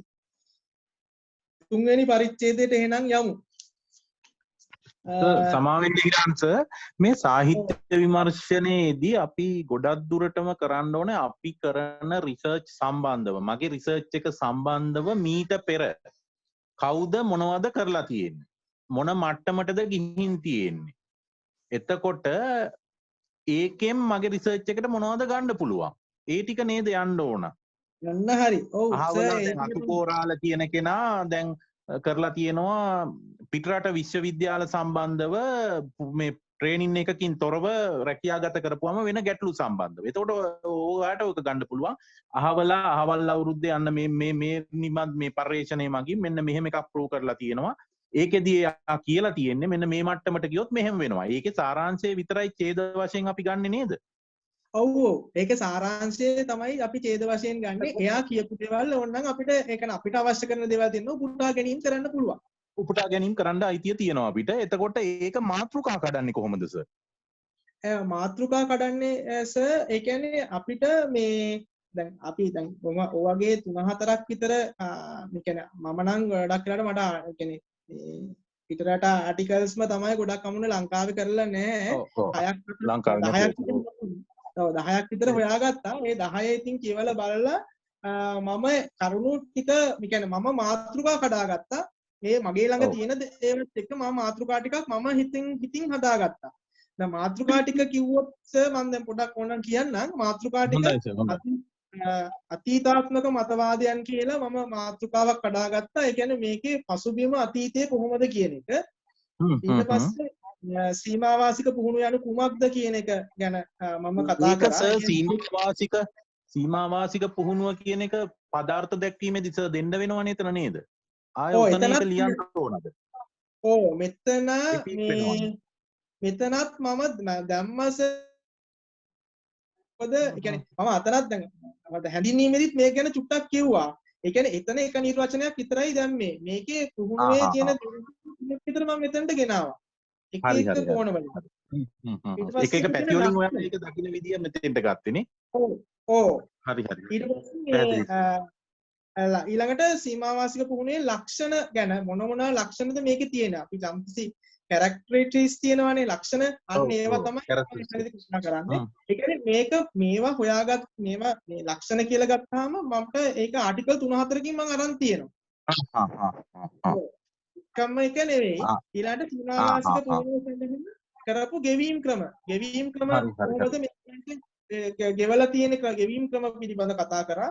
ඊළඟට සීමාවාසික පුහුණුවේ ප්‍රායෝගික වැදගත්කම ප්‍රැක්ටිකල් ඉම්පෝටන්ස් කියන එක ගැහුවා කීපයක් ආවා. එතකොට ඒ අය කියලා තියෙන ඒවා හා සම්බන්ධයෙන් ඊළඟට වාසි මේකේ තියෙන වාසි එක එක අය එක එක විදිහට කළා. සමහරක් අය සමහර රිසර්ච් වල කියලා තිබ්බා ආයතනික වශයෙන් වාසි, සමහර රිසර්ච් වල කියලා තිබුණා සිසුන්ට වෙන වාසි, සමහර ඒවායේ ඒ කියන්නේ සමහර ආයතන වලින් ඒ කියන්නේ අපි කියමු විශ්වවිද්‍යාල වලින් නිකුත් කරපු ආටිකල් වල තිබුණා ඒ ආයතනයේ තියෙන වාසි. ඒ කියන්නේ අධ්‍යාපන ආයතනෙ.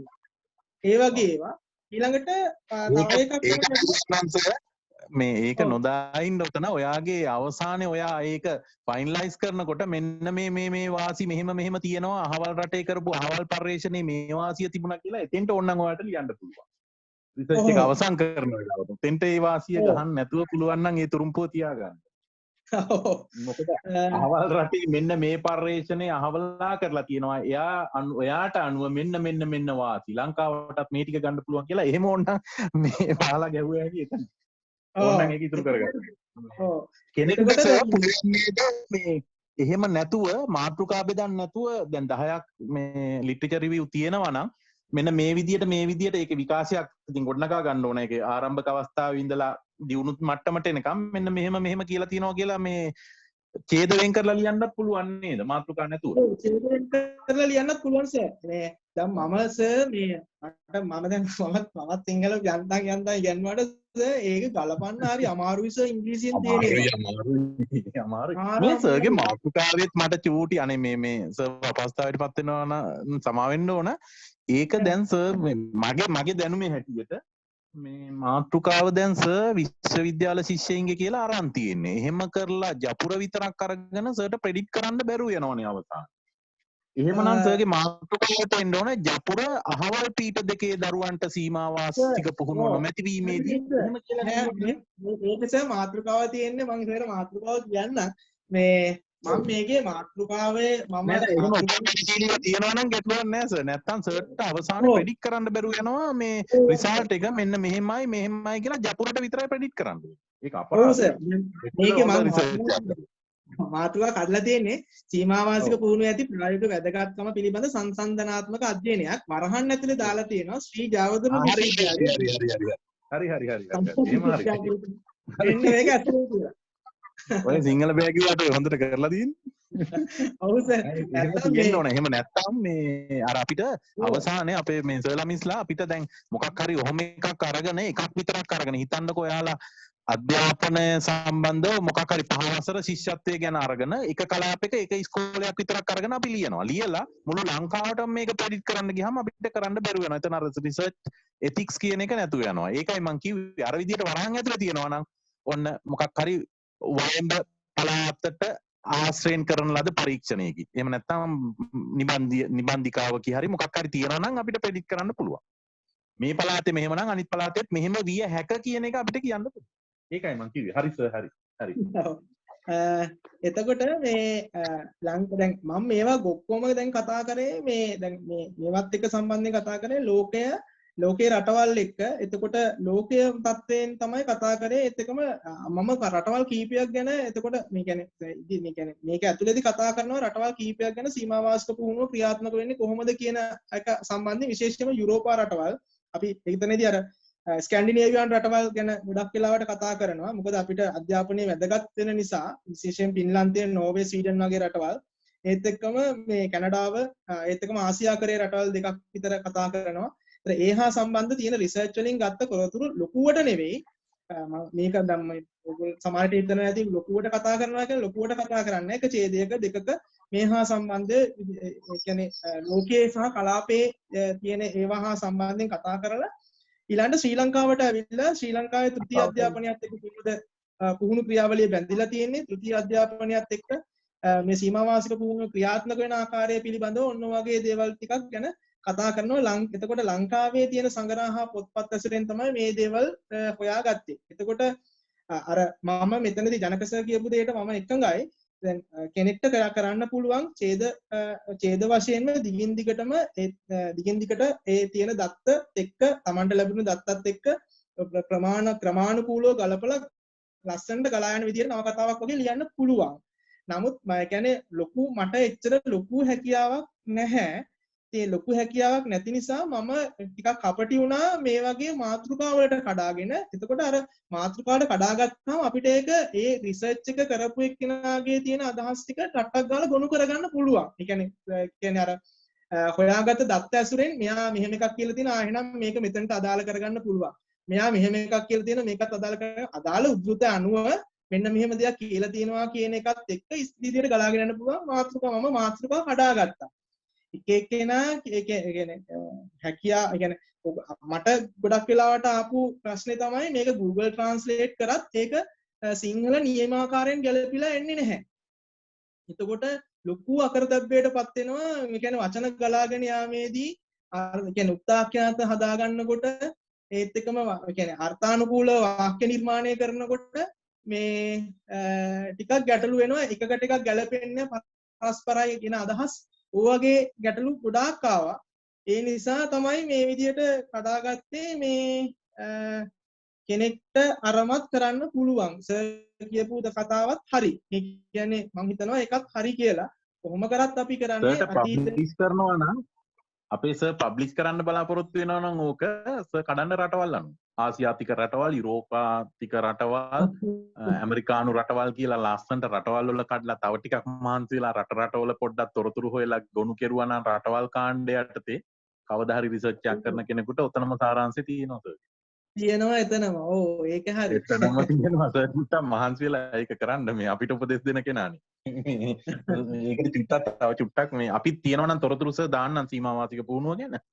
මේ මොනවා හරි හම්බ වුණොත් මෙහෙ තියෙනවා කැනඩාවේ මේ ඕස්ට්‍රේලියාවේ සීමා වාසික පුහුණුව නැතුව බඳව ගන්නෙම නැහැ. අන්න ඒව සර් චුට්ටක් හොයාගන්න. සර් මම කැනඩාවේ ඕස්ට්‍රේලියාවේ බැලුවා. කැනඩාවේ මම තියෙනවා මේ ඒකේ එහෙමම තියෙනවා. ඒ රටවල් දෙක මම දිව්වා. එහෙම සර් පුළුවන් නම් රටවල් අමාරුයි වැඩේ. රටවල් කඩලා ලියන්නකො සර්. එක්කෙනෙක් හරි අරි නිබන්ධනයක් කරුවොත් ඒක තමයි ඇත්තටම අපේ බැජ් එකටම තියෙන ගෞරවය. අපි නම් ඔය ගැලවෙලා යන්න මොකක් හරි ලියනවා සර්. මේ පොඩ්ඩක් මහන්සිලා සර්ලා ලියන්න. සර්ලාට ලොකු වැඩක් නැහැනේ. ඒක මගේ ඉල්ලීමක් විතරයි සර්. ස්තුතියි. එතකොට මේ ඔන්න ඔය ආකාරයෙන් තමයි මේ සාහිත්‍ය විමර්ශනය සාමාන්‍යයෙන් දල අවබෝධයක් ගන්න. අපි එහෙම වුණොත් යමු තුන්වෙනි පරිච්ඡේදයට. තුන්වෙනි පරිච්ඡේදයේ එන්නේ මේ අධ්‍යයන ක්‍රමවේදය කියන කොටස. එතකොට මේ අධ්‍යයන ක්‍රමවේදය කියන කොටසේදී පරිශ්‍රණයේ අරමුණු සහ අර සෙසු අරමුණු කියන කොටස අපි ඒ කියන්නේ ගොඩක් වෙලාවට කරන්න පුළුවන්. දැන් මම නම් මෙතනදී කරන්නේ මේක තමයි වැදගත්ම පරිච්ඡේදය වෙන්නේ. අපි කතා කරන දේවල් කොහොමද මේ කියන්නේ අපි එකතු කරගන්න දත්ත කොහොමද යථාර්ථයකට පත් කරගන්න ඕනේ කියන කාරණේ. එතකොට මේ අධ්‍යයනයේ ක්‍රමවේදයේදී අපිට අපිට උපන්‍යාස පරීක්ෂණයකට යන්න පුළුවන්. එහෙම නැත්නම් කාල්පනික රාමුවක් අපි හදාගන්න පුළුවන්. උදාහරණයක් විදිහට දැන් අපි අර ගත්තොත් අපිට අර මම මෙතනදී පොඩ්ඩක් ස්ක්‍රීන් එක සුට්ටක් ෂෙයා කරන්නම්. නිකන් මම බ්ලැන්ක් ෂීට් එකක් අරගෙන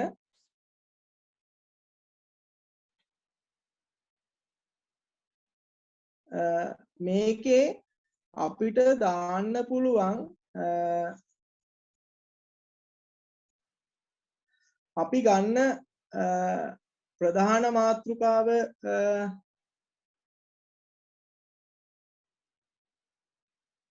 මාතෘකාව මෙහෙම අරගෙන ඒ ප්‍රධාන මාතෘකාවට අදාළව දැන් මම කිව්වනේ අර අධ්‍යාපනයේ හා සම්බන්ධ ගැටලු කීපයක් මෙහෙම තියෙනවා කියලා. අන්න ඒ සහ සම්බන්ධ කරුණු ටිකක් අපිට ගේන්න පුළුවන්. එතකොට ඒ අධ්‍යාපනය හා සම්බන්ධ ගැටලු වලින් අපි කතා කරන්නේ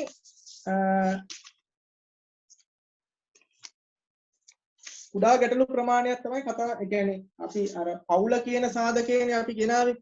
දැන් සිංහල විෂය සාධනය හා සම්බන්ධයෙන් අපිට ආර්ථිකමය ගැටලු තියෙන්න පුළුවන්. ඒ කියන්නේ දෙමාපියන්ගේ ගැටලු තියෙන්න පුළුවන්. ඒත් එක්කම ඉගෙනුම් ඉගෙනීම් ක්‍රමවේද ඔය ආදී විවිධ ගැටලු තියෙන්න පුළුවන්. එතකොට අපි ගත්තොත් මෙතන පවුල කියන සාධකය ගත්තොත් ඔන්න පවුල කියන සාධකය. ඒක තමයි අපි සාකච්ඡා කරන්නේ. සිංහල විෂය සාධනය සඳහා පවුල කියන සාධකය ගත්තාම ඒ පවුල කියන සාධකයෙන් තියෙනවා තව විවිධ සාධක. මෙන්න මේක ගැන තමයි අපි කතා කරන්නේ. එතකොට අපි ගත්තොත් මූලිකම තැනක් තියෙනවා, ඒකේ තැනක් තියෙනවා, ඊළඟට ආයි ඒකේ තියෙන කොටස් ටිකක් තමයි අපි දැන් මේ කතා කරන්නේ. මේ සාධක තමයි අපි ඇනලයිස් කරන්න යන්නේ. මං හිතනවා පැහැදිලි ඇති කියලා. දැන් සිංහල විෂය සාධනය කියන කොටස අරගෙන ඒකේ අපිට පවුලේ තියෙන බලපෑම අරගෙන ඒ පවුල ඇසුරෙන් තියෙන සාධක තමයි අපි කතා කරන්නේ. ඇත්තටම කතා කරන්නේ අපි මෙන්න මේ සාධක ටික. මෙන්න මේ සාධක මෙන්න මෙතන තියෙන සාධක ටික තමයි මේක මෙන්න මෙතන තියෙන සාධක ටික තමයි අපි මේ කතා කරන්නේ. මෙන්න මෙතන තියෙන සාධක ටික තමයි කතා කරන්නේ යන්නේ. එතකොට අපිට ඕකට කාල්පනික රාමුවක් හදාගන්න කියන්නේ රාමුවක් හදාගන්න පුළුවන්. මේව රවුමක් දාලා ඒ රවුමත් එක්ක තියෙන කොටස් ටිකක් කතා කරගන්න පුළුවන් ක්‍රමවේදයන් එක්ක. දැන් මම උදාහරණයක් විදියට ගත්තොත් මගේ මාතෘකාව වෙන්නේ අධ්‍යාපනයත් එක්ක ඒ කියන්නේ මේ සීමා වාසික පුහුණුවනේ. සීමාවික වාසික පුහුණුවේ ප්‍රායෝගික වැදගත්කමනේ. එතකොට මගේ මෙතන මේකේ මේ මාතෘකාවේ තියෙන වැදගත්ම කොටස තමයි වැදගත්කම කියන එක. ප්‍රායෝගික වැදගත්කම කියන එකට තමයි මම වැඩිපුර තැනක් දෙන්නේ. සීමා වාසික පුහුණුවේ තියෙන ප්‍රායෝගික වැදගත්කම. එතකොට ප්‍රායෝගික වැදගත්කම කියන එක ගත්තහම මොන අංශයෙන්ද මේ ප්‍රායෝගික වැදගත්කම කියන එක අපිට අර්ථකථනය කරන්න පුළුවන්. ඔන්න ප්‍රායෝගික වැදගත්කම මොන අංශයෙන්ද අපිට ප්‍රායෝගික ඒකට බලපාන සාධක ටික මොනවාද කියන එක මම හොයාගන්න ඕනේ. සාධක 5ක් හරි 6ක් හරි මේ සාධක ටික හොයාගන්න ඕනේ. එතකොට මමම නිර්මාණය කරගන්නවා සාහිත්‍ය විමර්ශනයේ ඇසුරෙන්. සාහිත්‍ය විමර්ශනයේ තියෙන එක වැදගත්කම කියන්නේ අන්න ඒකට. සාහිත්‍ය විමර්ශනය කියවලා බලලා සාහිත්‍ය විමර්ශනය කරන ගමන් මම හිතනවා මේ අයගේ ප්‍රායෝගික වැදගත්කමට දැනුම ලබා ගන්නට වැදගත් වෙනවා. කුසලතා වර්ධනය කරගන්න වැදගත්. මූලික තත්ත්වයන් තුනනේ ඒක දැනුමාකල්ප කුසලතානේ. ඔන්න ඔය තුනට වැදගත් වෙනවා. ඊළඟට මේගොල්ලන්ගේ තියෙන චර්යාත්මක හැඩගැස්වීම් වලට වැදගත් වෙනවා. ඊළඟට අත්දැකීම් වලින් පළපුරුද්දක් ලබා ගැනීමට ඊළඟට නෙට්වර්ක් එකක් සමාජ ජාලයක් ගොඩනගා ගන්න වැදගත් වෙනවා. ඉදිරි අරමුණුගත රැකියාවට වැදගත් වෙනවා. ඔන්න ඔය කියන කරුණු තමයි මම විශ්ලේෂණය කරන්න බලාපොරොත්තු වෙන්නේ. මේ ප්‍රායෝගික වැදගත්කමට මෙන්න මේවා තමයි වැදගත් වෙන්නේ කියලා සාහිත්‍ය විමර්ශනයේ ඇසුරෙන් මම හොයාගත්ත කරුණු එක්ක මම අධ්‍යයනයක් කරනවා. ලංකාවේ තියෙන මෙන්න මේ ජයවර්ධන විශ්වවිද්‍යාලයේ මානව ශාස්ත්‍ර පීඨයේත් ඒත් එක්ක වාණිජ්‍ය විද්‍යාපීඨයේත් සීමා වාසික පුහුණුව ළමයිට කොතරම් දුරට බලපායිද ඒත් එක්කම ඒක කොතරම් දුරට වැදගත් වෙයිද කියන කාරණය ඔන්නෝකට තමයි කියන්නේ කාල්පනික රාමුව කියලා. අපි කල්පනා කරලා අපේ විෂය ශාස්ත්‍රය ඇනලයිස් කරන එකට අදාළ කරන අපේ හිතේ ඇතිවන මනෝමය දෙයක් තමයි අපි මේ නිරූපණය කරන්නේ. කල්පනා කරලා ගොඩනගාගත්ත කාල්පනික රාමුවක්. මේ රාමුව ගොඩනගා ගැනීමත් එක්ක තමයි අපි යන්න වෙන්නේ දත්ත විශ්ලේෂණය කියන කොටසට. ඒක ඔළුවේ තියාගෙන තමයි මේක ගහගන්න ඕනේ. එතකොට දත්ත විශ්ලේෂණය කරනකොට මෙන්න මේ කාල්පනික රාමුව අත්‍යවශ්‍යම වැදගත්. එතකොට මේ කාල්පනික රාම අපි අර පවුල කියන සාධකයේ ගත්තා නම් අන්නේ පවුලට බලපාන සාධක ටික තමයි මම මේ කියලා තියෙන්නේ. දැන් අධ්‍යාපනයේ සිංහල විෂය සාධනය ඊළඟට පවුලට බලපාන සාධක ටික තමයි අර අතන කිව්වේ. ඒ කියන්නේ අපි කතා කරනවානේ මොනවාද ආකල්ප වෙන්න පුළුවන්, පරිසරය වෙන්න පුළුවන්, භෞතික සම්පත් වෙන්න පුළුවන්, ආර්ථික මට්ටම වෙන්න පුළුවන්, දෙමව්පියන්ගේ අධ්‍යාපන මට්ටම වෙන්න පුළුවන්. ඔන්න ඕවා තමයි මේ කියන කාල්පනික රාමුවට එන්නේ. ඒ සාධක ටික. ඒ සාධක ටික එක්ක අන්න පවුල කොට නැගුණාම අන්න අර එක බලපානවා අර කියන සිංහල විෂය සාධනෙ. ඕකනේ අපි කියා ගන්න ඕනේ. මම දැන් උදාහරණ දෙකක් මේ විදියට මම මේ කිව්වේ ඒ විදියට. ඊළඟට අධ්‍යයන ප්‍රදේශය තෝරා ගැනීම කියන මේකෙදි කරන්න පුළුවන් අපිට අධ්‍යයන ක්‍රමවේදයේදී නියදිය හා ඊළඟ අධ්‍යයන ප්‍රදේශය කියලා කියන්නේ මගේ ජවදම් විශ්වවිද්‍යාලයේ මානව පීඨය සහ වාණිජ්‍ය පීඨය. එතකොට අධ්‍යයනයේ ප්‍රදේශය ඕකයි. මම ඊක ගැන ප්‍රදේශය ගැන චුට්ටක් වාක්‍ය දෙකකින් තුනකින් විතර කියන මගේ අධ්‍යයන ප්‍රදේශය මෙන්න මේකයි. එතකොට ඊළඟට නියදි ක්‍රමය. නියදි ක්‍රමය කියලා ගත්තොත් මගේ දැන් අපිට ඉස්සෙල්ලම ගන්න ඕනේ අපේ මේකේ සංගහණය කොච්චරක් ඉන්නද නැත්නම් ජනගහණය කොච්චරක් ඉන්නවද කියලා.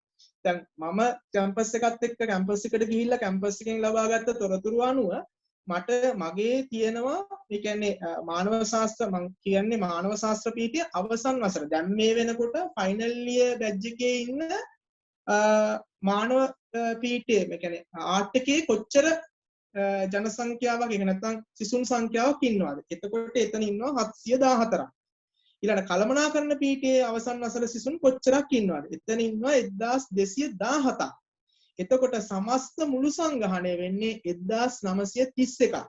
එතකොට ඔන්න මගේ සංගහණය අධ්‍යයනය කරන ප්‍රමාණය මුළු සංගහණය ඕකත් එක්ක තමයි මම ඉස්සරහට වැඩ කරන්නේ. එතකොට ඔන්න සමස්ත 1931ක තියෙන මේ සංගහණයෙන් මට අවශ්‍ය කරනවා නියදියක් ගන්න. එතකොට මම කොපමණ නියදියක්ද මම ගන්නේ? අපි හිතමු 150ක් ගන්නවයි කියලා. ඒ 150ක් ගන්නකොට කොපමණ නියදියක්ද ගන්න කියන එක ඔයගලන්ට ගණිතමය ක්‍රමයකින් හදාගන්න පුළුවන්. එතකොට ඒක 100ට ගාන කොච්චරද කියලා හදාගන්න පුළුවන්නේ.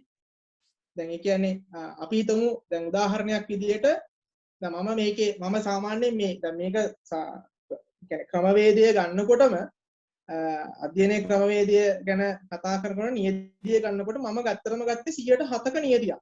ප්‍රමාණවත් නැහැ තමයි. මම ඒක අධ්‍යයනයේ සීමාවලදී මම කියනවා. ප්‍රමාණවත් නැහැ. 107ක නියදියක් ගත්තා.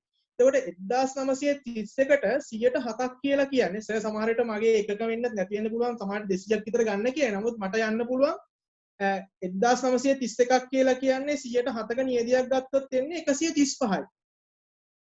135යි එන්නේ නියදිය.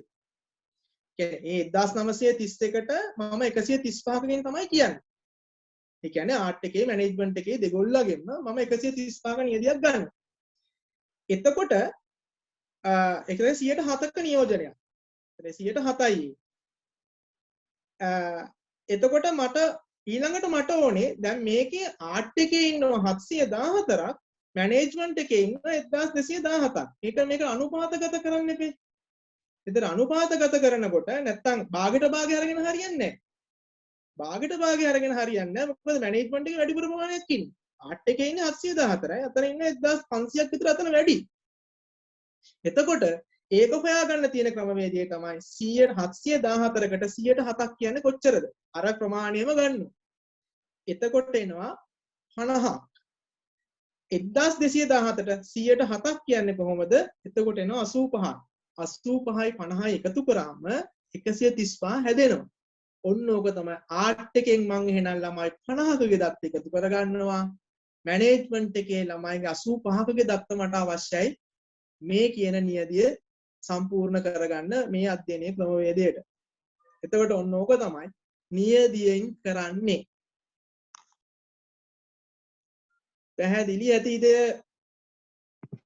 පැහැදිලි සර්. ඒකෙදී මේ ලේඛකයා කවදාවත් පරේක්ෂකයා කියන්න එපා නියදියමදි කියලා තමන්ගේ රිසර්ච් එකෙන්. ඒක කවදාවත් එහෙම මේ ලියන්න යන්න එපා. ඒක සම්පූර්ණ වැරදි.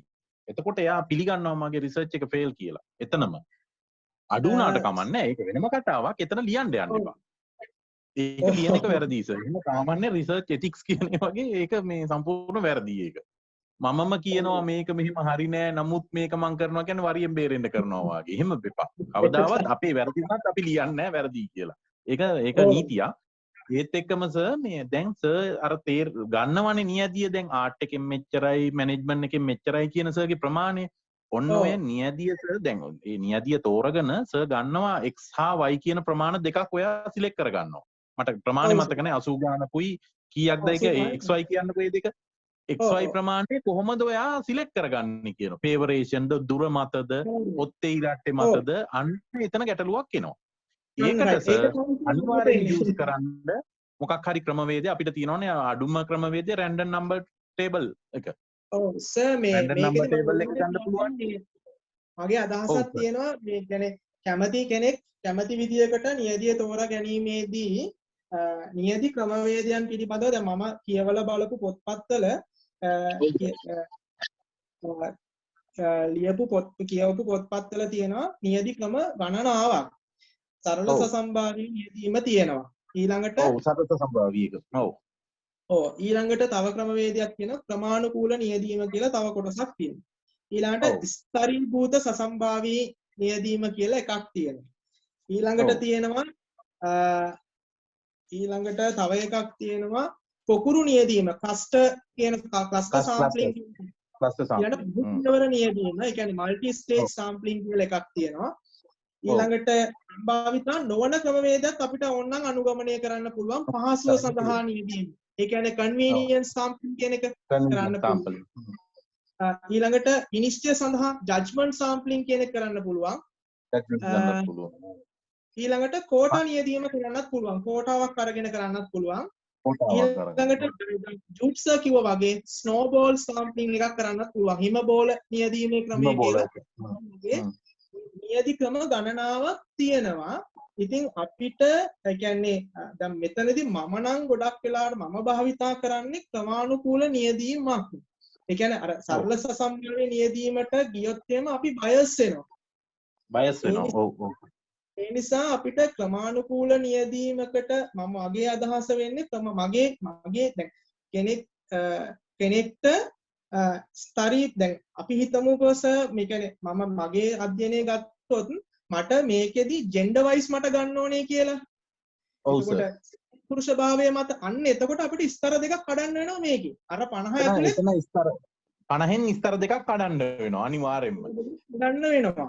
85 ජෙන්ඩර් එකට සර් මේ ඕකේ ට්‍රේනින් එක සර්ගේ ජෙන්ඩර් එකට ඇත්තටම බලපානවා. ගෑනු අය කැමති නෑ මේ ට්‍රේනින් යන්න.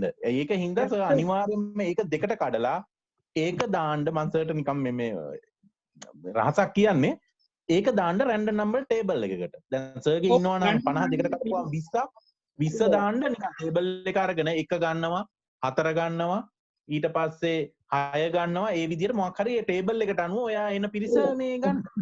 දැන් මෙතන වැඩ වෙලා තියෙන දැන් මේක එතන ගොඩක් අයගේ සමහරක් අයගේ දැන් මේ තමන්ගේ අධ්‍යයනයත් එක්ක බලන්න සමහර අය ටෙන්ඩර් වයිස් ගන්නවා සමහර අය මේ අර්බන් රූරල් ගැන ගන්න පුළුවන් නාගරික ගන්න පුළුවන්. එතකොට ස්තර ටික කැඩෙනවා. ඒතර ස්තර ටික කැඩුනහම දැන් මෙහෙම ප්‍රශ්නයක් එනවා සර්. ස්තර ටික අපිට මේක ලස්සනට ලියද හැකි ස්තර ටික කඩලා මේ ගත හැකි. දත්ත ගන්න ගියාම තමයි උතන තියෙන ගැටලුව වෙන්නේ. රැන්ඩම් කඩලා එතකොට අපි යාව හොයාගෙන යන්න වෙනවා. අනිවාර්යයෙන් මෙයාව ටාගට් කරන්න වෙනවා අපිට.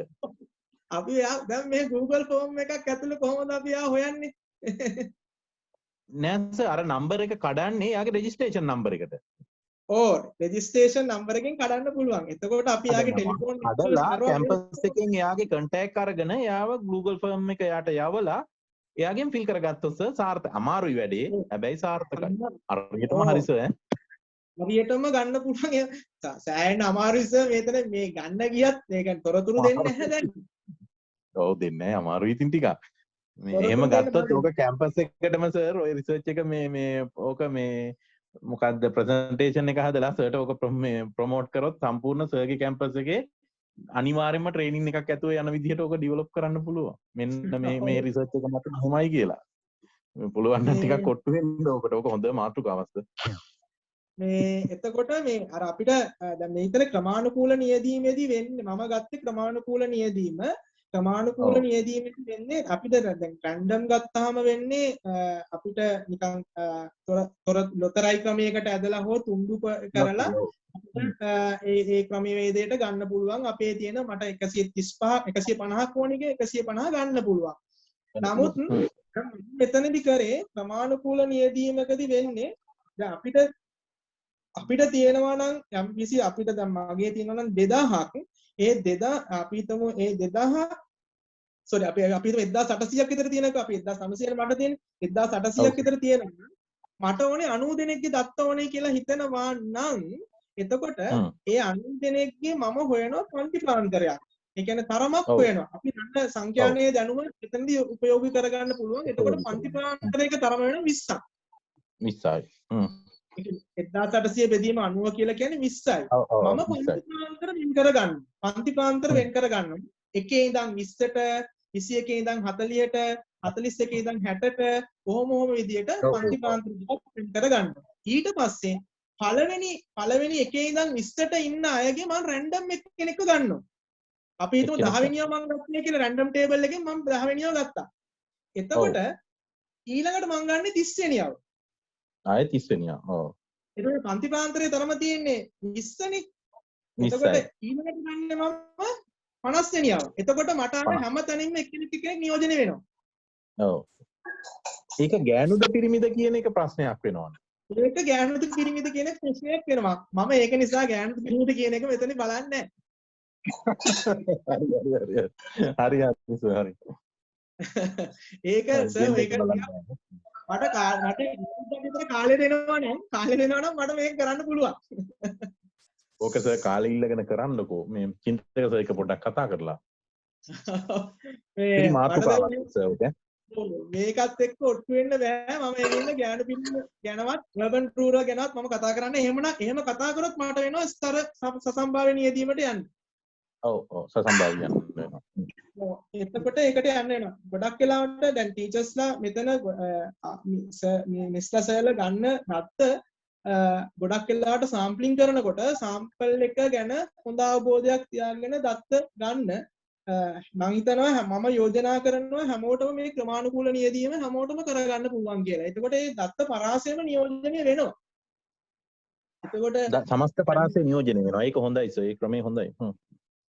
ඒකයි මම මෙතනදී බයස් නැතුව අපිට එතකොට ඒ අදාළ කෙනාව අපිට හොයාගන්න පුළුවන්. එයා අපිට අකමැත්තක් දැක්වුවොත් කියන්නේ ප්‍රකාශ කරන්න තමන්ගේ දත්ත දෙන්න ප්‍රකාශ කරනොත් වෙන ඒ ප්‍රාන්තරය ඇතුළේ ඉන්න තව කෙනෙක්ව අපි තෝරගන්න පුළුවන්. එහෙම ක්‍රමවේදයකට යන්න නැත්නම් අපිට අර අපි කතා කරන ලොතරැයි ක්‍රමයකට ගියොත් ලොතරැයි ක්‍රමය හැමෝම කරනවානේ. නමුත් ඒක ටිකක් ඇඩ්වාන්ස් වෙන්න කියන එක තමයි මගේ නම් යෝජනාව. ඒ කියන්නේ අපි නිකන් රිසර්ච් එකක් කරන නිසා ඒක ටිකක් අර මේක ක්‍රමානුකූල නියැදියට පෙන්වන්න පුළුවන්. ඒ කියන්නේ මෙන්න මේ විදිහට හදලා මෙන්න මේ අයව තමයි අපි තෝරන්නේ ක්‍රමවේදයට ඒක ලස්සනට ලියද හැකි. සරීබූද ක්‍රමවේදයක් අපිට ස්තර කරන්නවත් පුළුවන් අපිට. ඒ කියන්නේ අර දෙබිදුම් සූචි විදියට දාලා ලස්සනට ඒක විස්තර කරන්න පුළුවන්. සරීබූද ක්‍රමයට යන්න පුළුවන් නම් අතු ශාඛා වලට කඩලා ඒක වඩා සාර්ථකයි. මේකටත් වැඩි. ක්‍රමානුකූල නියැදීමටත් වැඩි. එහෙම වුණොත් හැබැයි මෙහෙමයි. එහෙම වුණොත් දැන් ස්තර වැඩියට ගියොත් ඔයාලට වෙනවා ඒකේ තියෙන ස්ත්‍රී පුරුෂ අනුපාතය තෝරගන්න. ඒ අනුපාතය තෝරගෙන ඒ අනුපාතයට විවාහ කරන ගණනය පිරින් කරන්න වෙනවා. කොහොමද? දැන් උදාහරණයක් විදිහට ගත්තොත් මම ආර්ට් එකෙන් ගන්නවා 50ක්. ඒ 50 අපි හිතමු ආර්ට් එකේ සාමාන්‍යයෙන් ඉන්නේ පිරිමි ගෑනු 4කට පිරිමි එක්කෙනෙක් වගේ තමයි ඉන්නේ. එතකොට ඒ අනුපාතයට අපිට බෙදන්න වෙනවා. ඔව්. ජාවර්ධනපුර ඉන්නේ මම බලපු විදිහට ගෑනු 4 දෙනෙක්ට පිරිමි එක්කෙනයි වගේ තමයි ඉන්නේ. ඒ කියන්නේ 500ක බැජ් එකක් ගත්තොත් 400ක් ගෑනු ළමයි ඉන්නවා, පිරිමි ළමයි 100යි ඉන්නවා. එතනත් අපිට අවාසියක් වෙනවා හාමුදුරුවරු සීමා මාසික පුහුණුවට යනවාද කියන එක. එහෙමත් ගැටලුවක් වෙනවා. එතනත් ගැටලුවක් එනවා. අර හැම පැත්තම අපි පොඩ්ඩක් ආවරණය කරගත යුතුයි. තමන් කතා කරන මාතෘකාව යටතේ චුට්ටක් ඒ ගැන අවබෝධයක් ගන්න. එතකොට මම හිතනවා නියදිය නියදිය පිළිබඳව තරමක් දුරට හෝ අවබෝධයක් තිබුණා කියන එක මම හිතනවා තේරෙන්න ඇති කියලා. නම් කියන්නේ සාමාන්‍ය මේ අර මේ ඕකේ තියෙනවා ප්‍රමාණාත්මක ගුණාත්මක මිශ්‍ර කියලා ක්‍රම තුනක් ගැන චුට්ටක් සර්ගේ අදහස් චුට්ටක් කියන්න පුළුවන් දෙය ගැන. මම ඒක කියන්නම්. ඊළඟට අපි අමු ඒකත් ගැන කතා කරන්න සර් හොඳ ප්‍රශ්නයක් ඇහුවේ. මම ඒ සර් මට පොඩ්ඩක් මට විනාඩියක් දෙන්න. මම මේ ගැන ඊළඟට මම නියදිය ගැන කතා කරාට පස්සේ මම ඊට පස්සේ චුට්ටක් මම කියන්නම්. සර් අහපු ප්‍රශ්නෙට උත්තරේ දෙන්න. මේ කියන්නේ අපිට මේ වගුවක් ගහගන්න පුළුවන් නම් අපිට මේක අපිට වැදගත් වෙනවා මේ දත්ත එකතු කර ගැනීමෙත් ප්‍රශ්නාවලියේදීත් වැදගත් වෙනවා. මම ඒක චුට්ටක් අපිට සර් එදා කිව්වා මෙන්න මේ විදියට වගුවක් ගහගන්නේ කියලා. අරමුණ මේ කියන්නේ එක පැත්තක අරමුණ ඊළඟට දත්ත මේ කියන්නේ 1 2 3 4ක් 1 3යි 4ක් ඔය විදියට වගුවක් ගහගෙන පළවෙනි එකේ ඉන්නේ කිව්ව අරමුණ. දැන් අපි අරමුණු තියෙනවානේ. ඒ අරමුණ ඊළඟට ඒ දෙවෙනි කොලම් එකේ කියන්නේ කිව්වා දත්ත රැස් කිරීමේ මූලාශ්‍ර. දැන් දත්ත රැස් කිරීමේ මූලාශ්‍ර කියන එක තමයි දෙවෙනි ක්‍රමය. ඒක ආයි ඕනනම් අපිට අණු කොටසකට හදාගන්න පුළුවන්. දත්ත රැස් කිරීමේ මූලාශ්‍ර කියලා ඔන්නෝම කොටස් 3කට විතර හදාගන්න පුළුවන්. දැන් අපි හිතමුකෝ ළමයේගේ ශිෂ්ට සාධනය හා සම්බන්ධයෙන් කතා කරනවා කියලා. එතකොට අපි දත්ත රැස් කරන්නේ කාගෙන්ද? කෙනෙක් ගුරුවරුන්ගෙන් දත්ත රැස් කරන්න පුළුවන්. ළමයින්ගෙන් දත්ත රැස් කරන්න පුළුවන්. ඒත් එක්කම දෙමාපියන්ගෙන් දත්ත රැස් කරන්න පුළුවන්. එතකොට ඒක දත්ත රැස් කිරීමේ මූලාශ්‍ර. ඊළඟට දත්ත රැස් කිරීමේ උපකරණ. කොහොමද දත්ත රැස් කිරීම මේකත් කොටස් කීපයකට කරන උපකරණ ඔයා භාවිතා කරන්නේ මොනවාද? ප්‍රශ්නාවලියෙන්ද? සම්මුඛ සාකච්ඡා වලින්ද? ප්‍රත්‍යේක අධ්‍යයනයක්ද? ප්‍රත්‍යේක මොන හරි සිද්ධි අධ්‍යයනයක්ද? ඔන්න ඔයගේ කියන්නේ සහභාගී නිරීක්ෂණයක්ද? ඔය ආදී විදියට ඒක දත්ත රැස් කිරීමේ උපකරණ. ඊළඟට දත්ත විශ්ලේෂණය කරන ආකාරය. මේ හොයාගත්ත ඒවා අපි විශ්ලේෂණය කරන්නේ කොහොමද? percentages වලින්ද, වගුවකින්ද, කයි වර්ග ව්‍යාපෘතියෙන්ද, ඇනෝවාද, සහසම්බන්ධතාවයද ආදී විදියට. එතකොට මෙතන සමස්තයම තියෙනව නේද? සමස්ත කොටස් ටික ඔක්කොම තියෙනව නේද? අරමුණු ටික තියෙනවා. සියලු දේවල් ටික තියෙනවා. මොනම දේවල් ටික මේකේ තියෙනවා. එතකොට අපිට මේක ලේසියෙන්ම කරගන්න පුළුවන්. අපේ අරමුණු ටික තියෙනවා. ඊළඟට දත්ත රැස් කිරීමේ මූලාශ්‍ර ටික තියෙනවා. මූලාශ්‍ර ටික කියන්නේ අපි කාගෙන්ද? මවගෙන්ද? පියාගෙන්ද?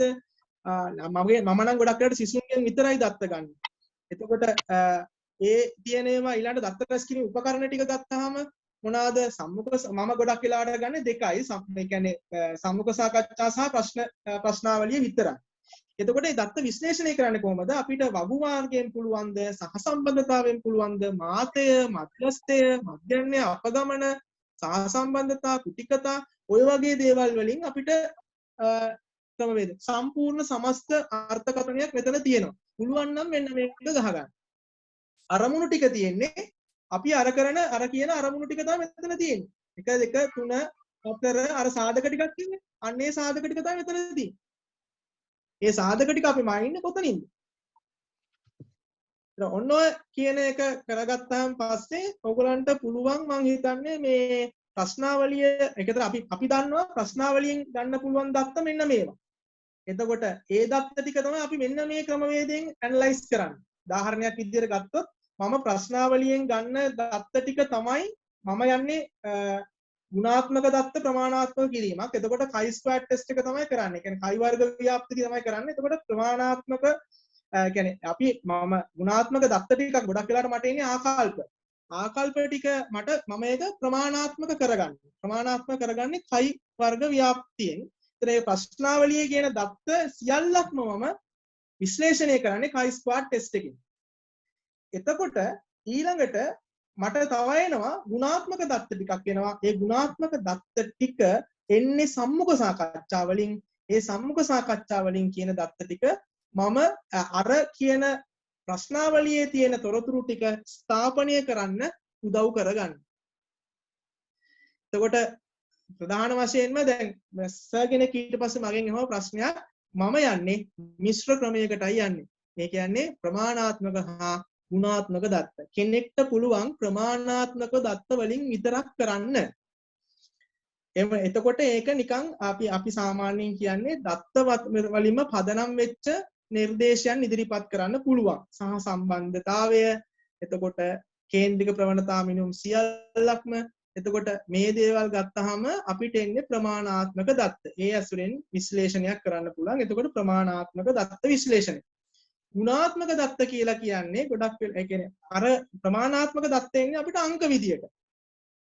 දැන් සිසුන් ගණන සහ වැටුප ඒ වගේ දේවල්, එතකොට වයස් ප්‍රමාණය ඕවා එන්නේ ගොඩක් වෙලාවට ඒ කියන්නේ දත්ත අංකමය වශයෙන් එන දේවල් තමයි අපි ප්‍රමාණාත්මක කියලා කියන්නේ.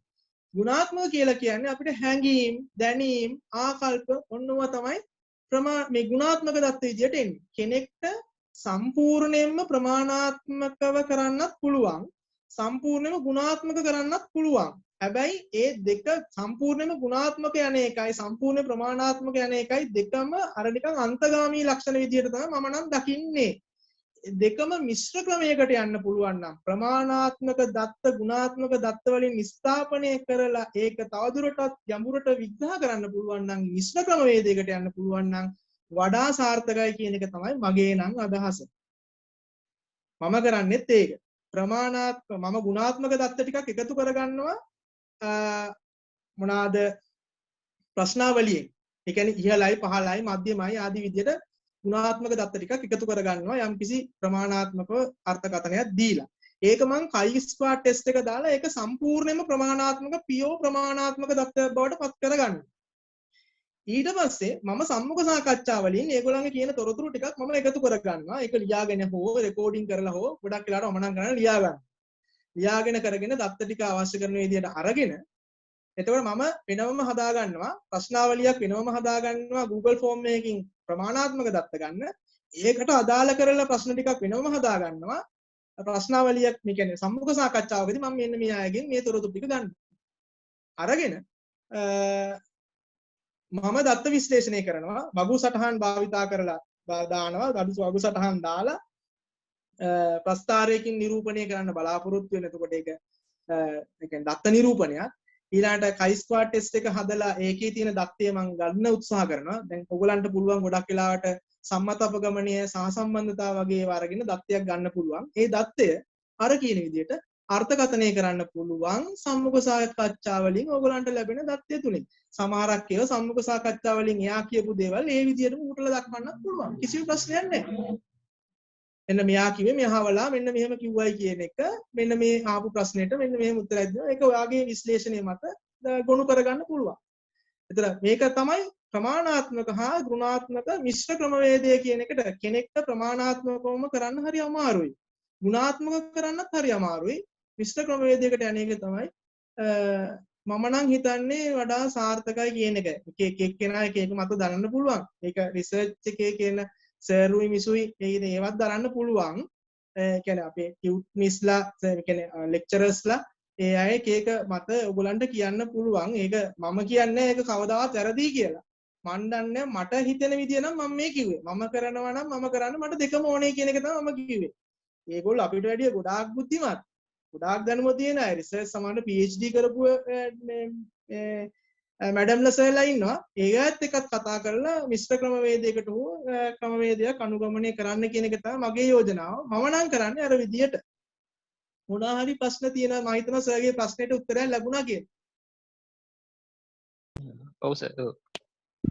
අනේ සර් මේකේ වගුවේ එන්නේ මේ අරමුණු ටිකයි මේන් කොලම් ටික කියන්න දත්ත එක්රැස් කරන ආකාරයයි අරමුණු ටික තියෙනවා. ඊළඟට දත්ත රැස් කිරීමේ මූලාශ්‍ර. මූලාශ්‍ර කියලා කියන්නේ අපි ඒක කාගෙන්ද ගන්න කියන එක සර්. මවගෙන්ද පියාගෙන්ද සහෝදර සහෝදරියන්ගෙන්ද වටපිට පුද්ගලයන්ගෙන්ද වන්නේ ටික. ඊළඟට දත්ත රැස් කිරීමේ උපකරණ. උපකරණේ අපි මොකද්ද? ප්‍රශ්නාවලියක්ද?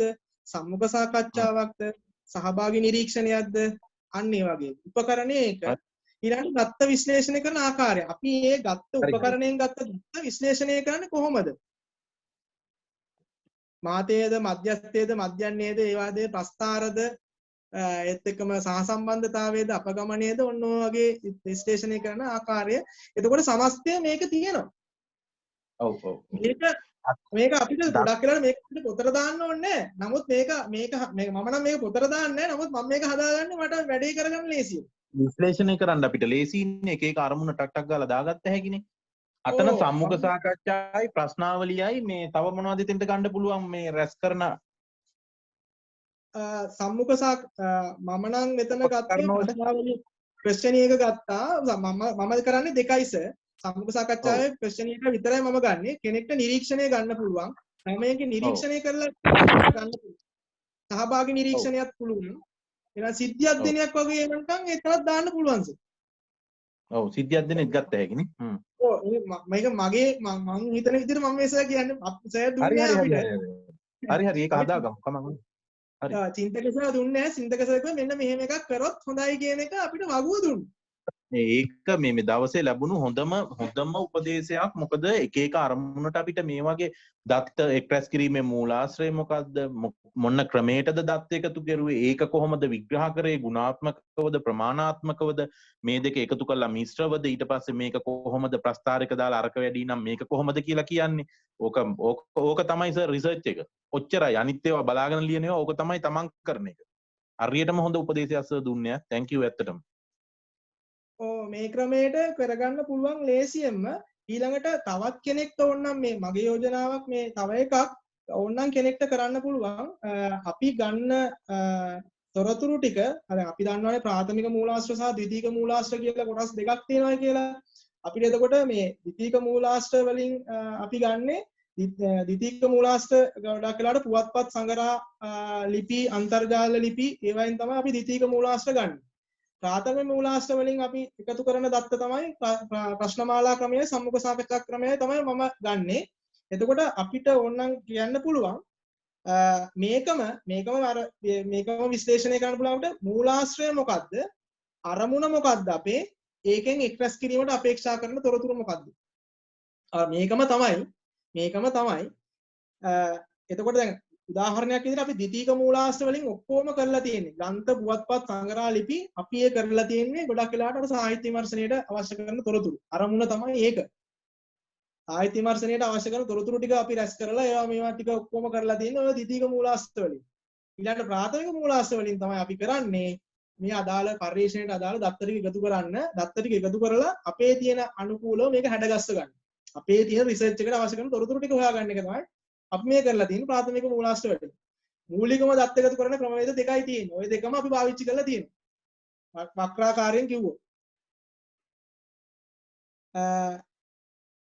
මං හිතනවා මේක ප්‍රමාණවත් කියලා. තේරුණාද කියන එක තමයි ගැටලුව. තේරෙන්නේ නැති කියලා හිතනවා.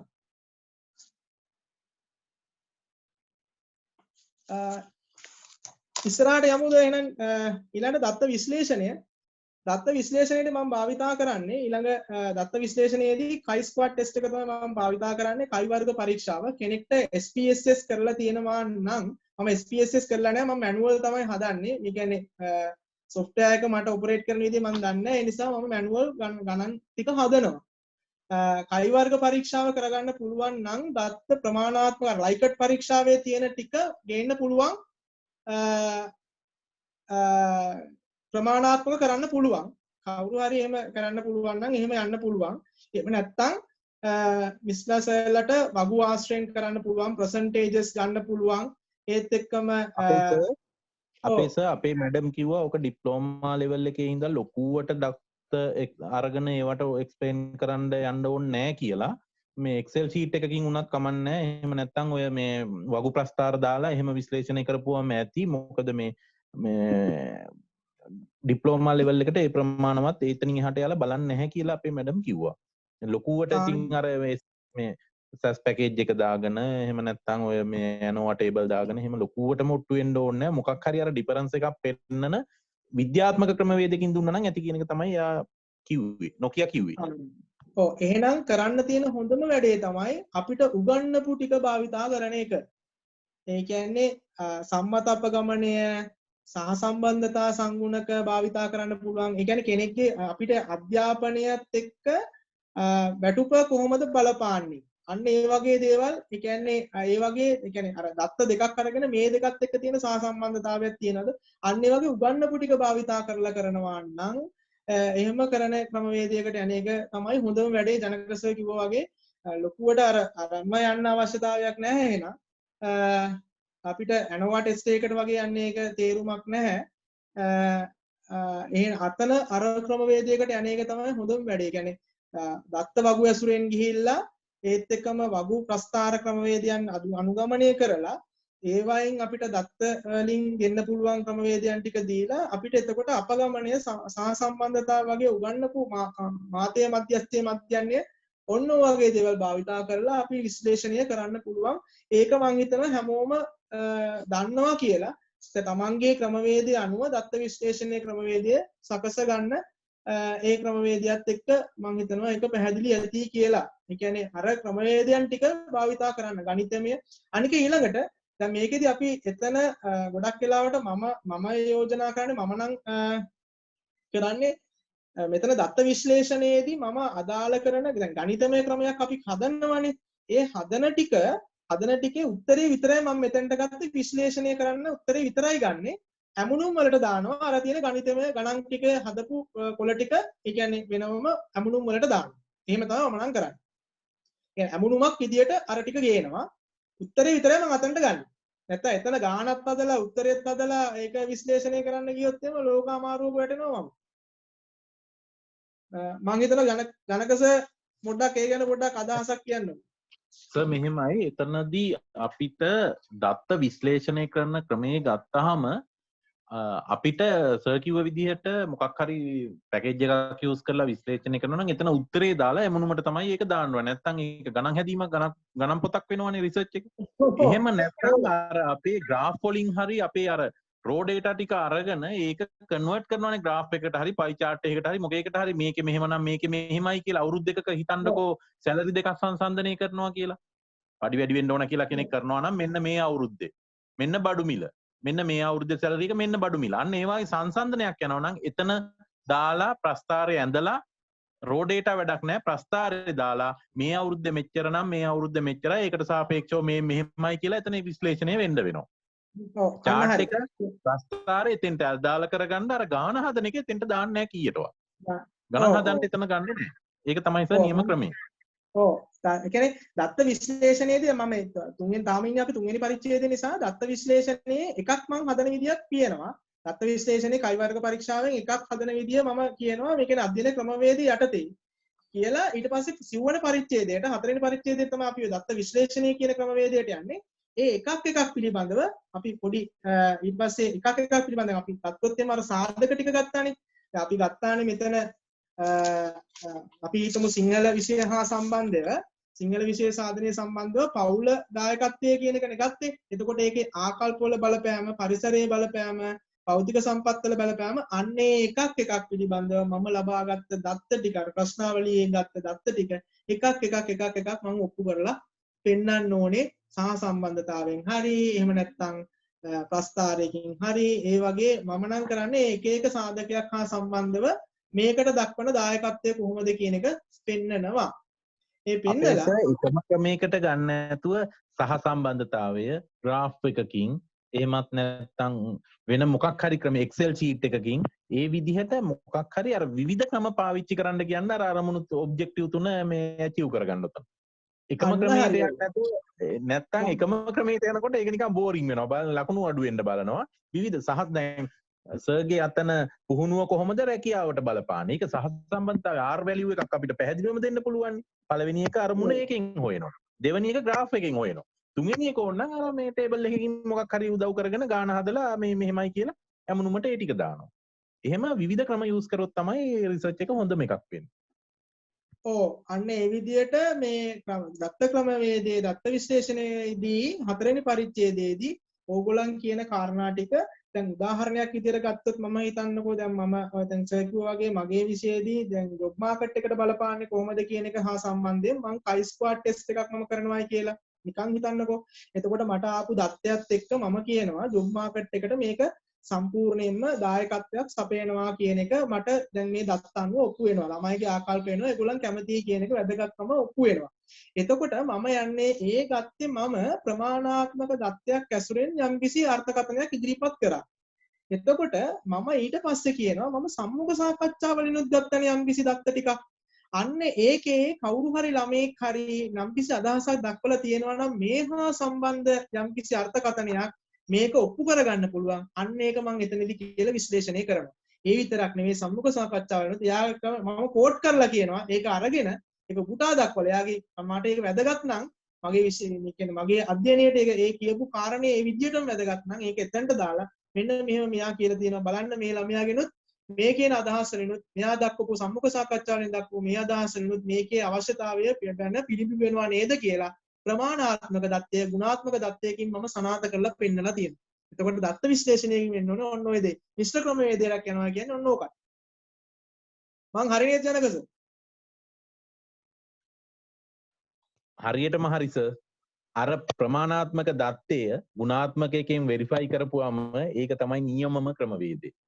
අහවල් ගුරුවරයා කිව්වා මේ ළමයා හොඳයි කියලා. මෙන්න මේ ළමයාගේ ඇත්තටම ලකුණු ගිය වාරේ මෙන්න මේ වාරේ ලකුණු. ඒ හින්දා අර ගුරුවරයා කියපු දේනුත් සනාථ වෙනවා මේකෙනුත් සනාථ වෙනවා කියලා දෙකෙන්ම ඔප්පු කෙරුවොත් ඒක ඉතා සාර්ථකයි. ඒක තමයි නිවැරදි ක්‍රමවේද. ගුණාත්මක දත්ත වලින් අවසානයේ ගුණාත්මක කියනවා අපිට පිළිගන්න අමාරුයිනේ. අර වගෙන් ඔප්පු කරලා මෙයා කියලා තියෙන්නේ මෙන්න මේකයි කියලා ලියනවා නම් එහෙම නැත්නම් අහවල් පොතේ අහවල්ලා ලියලා තියෙන්නේ සිග්මන්ඩ් ෆ්‍රොයිඩ් මේක කියලා තියෙන්නේ මෙන්න මේ පදනම මතයි කියන එක ඔතෙන්ට දාගන්න පුළුවන් නම් ඒකේ මොනවා හරි න්‍යාය ධර්මය එතෙන්ට සම්බන්ධ කරලා ලියන්න පුළුවන් නම් හරියටම හරි. ඒක තමයි නියමම ක්‍රමවේදය. අර අපි අර සහ සම්බන්ධතාවයේ අර විශ්ලේෂණය කරලා ලිව්වේ මතකද? 0.1 අන්න ඔය ඒ ක්‍රමවේදයමයි ඒ ලිවිල්ල තමයි ඔතන තියෙන්නේ. ලිවිල්ල අනුව තමයි ඔය ලකුණු හම්බෙන්නේ. ඔව් එතකොට දැන් අපි දැන් අවුරුදු කියන්නේ එතකොට අවුරුදු අපේ තියෙන විශ්ලේෂණය කරන එකේදී බලාපොරොත්තු වෙන්නේ ඒක. එතකොට වහු ප්‍රස්ථාර ඇසුරින් සහ අපි තෝරා ගන්න දත්ත ප්‍රමාණාත්මක දත්ත ඒත් ගුණාත්මක විදියට අර සම්මුඛ සාකච්ඡාවෙන් තෝරා ගන්නා දත්ත මේ විදියට ඔප්පු කරලා සනාථ කරලා අපි යම් කිසි දෙයක් ඔන්න 4 වෙනි පරිච්ඡේදයෙන් යම් කිසි දෙයක් අපි හොයා ගන්නවා. අන්නේ හොයාගන්න එක තමයි අපි අතනදී කරන්නේ 5 වෙනි පරිච්ඡේදයේ නිගමන හා යෝජනා කියලා. ඒතර 5 වෙනි පරිච්ඡේදයේට එන්නේ නිගමන හා යෝජනා කියන අර්ථකථනය තමයි මේ 5 වෙනි පරිච්ඡේදයෙන් වෙන්නේ. අපි හොයාගත්ත දේ මොකද්ද? හොයාගත්ත දේ ඇත්තටම මේක වැදගත්ද නැද්ද? මේකට බලපාන සාධක මොනවාද? පවුල බලපානවද නැද්ද? විශේෂ සාධනයේට බලපාන නැත්නම් ඒවට කරුණු නැත්නම් පවුලේ ඍජුවම බලපෑමක් තියෙනවා නම් ඒකට ගන්න පුළුවන් යෝජනා හා නිගමන ඔයා විසින් අපිට අපේ දත්ත අපේ කියන පරිශන නිබන්ධය පරිශනයේ ආශ්‍රයෙන් අපි හොයාගන්නවා අපිට අනාවරණය වෙන යම්කිසි කරුණු කාරණා ටික. අන්නේ කරුණු කාරණා ටිකට අපි යෝජනා විදියට අපි ඉදිරිපත් කරන්න පුළුවන් මෙන්න මේ විදියට ගියොත් අපි ඒකේ අඩුපාඩුකම් අඩුලුහුඬුකම් අර ටීචර්ගේ කලින් කිව්වා සිංහල විෂය සාධනයේ නැවත නැවත පුනරුක්ති රිපීට් වෙනවා කියන එකේ අඩුපාඩු අපි අඳුනගෙන මේකෙනුත් අපි අඩුපාඩු අඳුනගෙන ටීචර්ට පුළුවන් කියන්නේ නිවැරදි ක්‍රමවේදයක් යෝජනා කරන්න මේක මෙහෙම වුණොත් හොඳයි මෙහෙම වුණොත් හොඳයි කාලය ඉතිරි කරගන්න පුළුවන් ළමයිට දැනුම දෙන්න මේක හොඳ ක්‍රමවේදයක් එකම දේ ආපහු ඉදිරිපත් කරනට තවත් අලුත් දෙයක් ළමයිට ඉදිරිපත් කරන්න පුළුවන් එහෙම නැත්නම් මේ කියන වනපොත් කිරීමේ දේවල් වෙනුවට ඒ ඉතිරි වෙන කාලය ප්‍රැක්ටිකල් ක්‍රියාකාරකමකට යොදව ගන්න පුළුවන් ප්‍රායෝගිකව යොදා ගන්න පුළුවන් එකම දේ ආපහු කාල් ගන්න එකේ තේරුමක් නැහැ ආදී විදියට නොයෙකුත් නිගමන නිමිස් හොයාගන්න නිගමන අපි ගන්න පුළුවන් ඒකට ඒක පරිබාහිර කරගන්න යෝජනා අපිට ඉදිරිපත් කරන්න පුළුවන් ඒ යෝජනා ඔස්සේ ඔයාට කියන්න පුළුවන් අපිට ඕන නම් කෙනෙක්ට ආරාධනා කරන්න පුළුවන් අපි යම් කිසි තැනකින් නවත්තනවා නම් තව කෙනෙක්ට මෙතනින් එහාටත් මේක කරගෙන යන්න පුළුවන් මේ රිසර්ච් එක මම කරේ මේ පැත්ත විතරයි තව කෙනෙක්ට මේ පැත්තත් කතා කරන්න පුළුවන් කියලා විවෘත ආරාධනයක් කරලා ඒ කියන්නේ අපේ තියෙන නිබන්ධය අවසන් කරන්න පුළුවන්. හරි නේද? හරියටම හරි.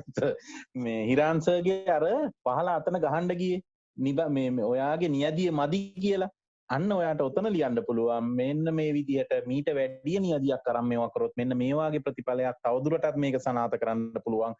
ඇත්තටම ඔතන යෝජනා කියන්නේ ඔයාගේ රිසර්ච් එක ඉදිරි අනාගතයේ තව කෙනෙක් එතනින් එහාට ගෙනියනවා නම් එයාට ඔයා දෙන්න උපදෙස්. එච්චරයි. ඒ ටික තමයි ඔය යෝජනාවල එන්නේ. එතකොට මෙහෙම නියදිය වැඩි කරොත් මෙන්න මේ තත්ත්වයට අපිට විශ්වවිද්‍යාල 5ක් මේකට යොදා ගත්තොත් මුළු ලංකාවටම අනුගත වෙන විදිහට මේකට අපිට ප්‍රෙඩික්ට් කරන්න පුළුවන් මේ රිසල්ට් එක. එහෙම නැති වුණොත් කලාප කීපයක් එකතු කරලා මෙන්න මේ වාගේ ප්‍රතිඵලයක් ගැන අපිට කතා කරන්න පුළුවන්. ඉදිරියට කරන කෙනෙක් එහෙමනම් මේක සමස්ත පොපියුලේෂන් එකෙන්ම අරගෙන නියදී අරගෙන කරොත් මේ විදිහට යන්න පුළුවන් කියන එක ඒ වගේ මොනවා හරි ඔයාගේ අදහස් සහ ඔතන ඔයාට උණු අපහසුතා ක්වෙස්චනියා එකකින් ගියොත් එහෙම මෙන්න මේ තොරතුරු දෙන්න මැලි වුණා. එහෙම නැතුව වෙන ක්‍රමවේදයක් ඔයා යෝජනා කරන්න පුළුවන් ඔයාට. එහෙමත් නැත්නම් දරු ගුණාත්මකව ඩේටා ගන්නෙ නැතුව ප්‍රමාණාත්මකව ගත්තා නම් මේක තව දුරටත් මෙහෙම වෙනවා. ඔයාගේ පර්යේෂණයේ දිහා බලලා ඔයාට දෙන්න පුළුවන් නිකන් උතන ඔයාට ස්වාධීන අයිතිය තියෙනවා. ඔයාගේ පෑන ඔයාට ඕන විදිහට හසුරවන්න. ඒක කිසිම කෙනෙකුගේ බලපෑමක් එන්නේ නැහැ. ඒකට කවදාවත් ලකුණු අඩු වෙන්නේ නැහැ. ඒක Tamanට දැනෙන විදිහ Tamanගේ පර්යේෂණය ගැන. මෙච්චර ඒ මහන්සි වුණ එක ගැන ඔයාට දැනෙන විදිහ තව ටිකක් මහන්සි වුණා නම් මට හොඳ ප්‍රතිඵලයක් ගන්න පුළුවන් කියලා අපි අර විභාගෙ ලියලා කියන්නේ. අන්න ඒ වාගේ ඔයාට පේන විදිහ ඔයා ලියලා අරින්න එච්චරයි. ඒතොතන කිසිම සීමාවක් නැත. අර අතන මේ වගු දානකොට මේ චුට්ටක් අනේ මට චුට්ටක් එක කියන්න අමතක වුණා. ඒ වගු දැන් ඔයාලා ප්‍රස්තාර අඳිනවා නම් හිතන්නකෝ පළවෙනි අරමුණට එක ප්‍රස්තාරේ කලර් යූස් කරලා මේ රේඛා කීපයක් ගන්න පුළුවන්. එකම ප්‍රස්තාරයෙන් ඔයාට ඩේටා කීපයක් ඉදිරිපත් කරන්න පුළුවන් නම් ඒ විදිහට ගන්න. මොකද රිසර්ච් එකේ ප්‍රස්තාර ගාන අඩු කරලා බාර් චාට් ගාන අඩු කරලා එක ප්‍රස්තාරයකින් ඔයාට කියන්න ගොඩාක් දේවල් කියා ගන්න පුළුවන්. ඒ අරමුණකට එක ප්‍රස්තාරයක් විතර වාගේ ගන්න නැත්නම් ඒකත් නිකන් අර ප්‍රස්තාර පොතක් වාගේ වෙනවා. එහෙම නැති වෙන්න එකෙන් ගොඩාක් අඩු ඉඩකින් වැඩි දෙයක් ඉදිරිපත් කරන්න බලන්න. එක එකට අරමුණු 5ක් තියෙනවා නම් ඒකේ අරමුණු වල අණු කොටස් 3ක් තියෙනවා නම් එකකින් 3 ගානේ 3 වරක් 5 15යි. ප්‍රස්තාර 15ක් ආවොත් එහෙම ඒක නිකන් ගණන් පොතක් වෙනවා.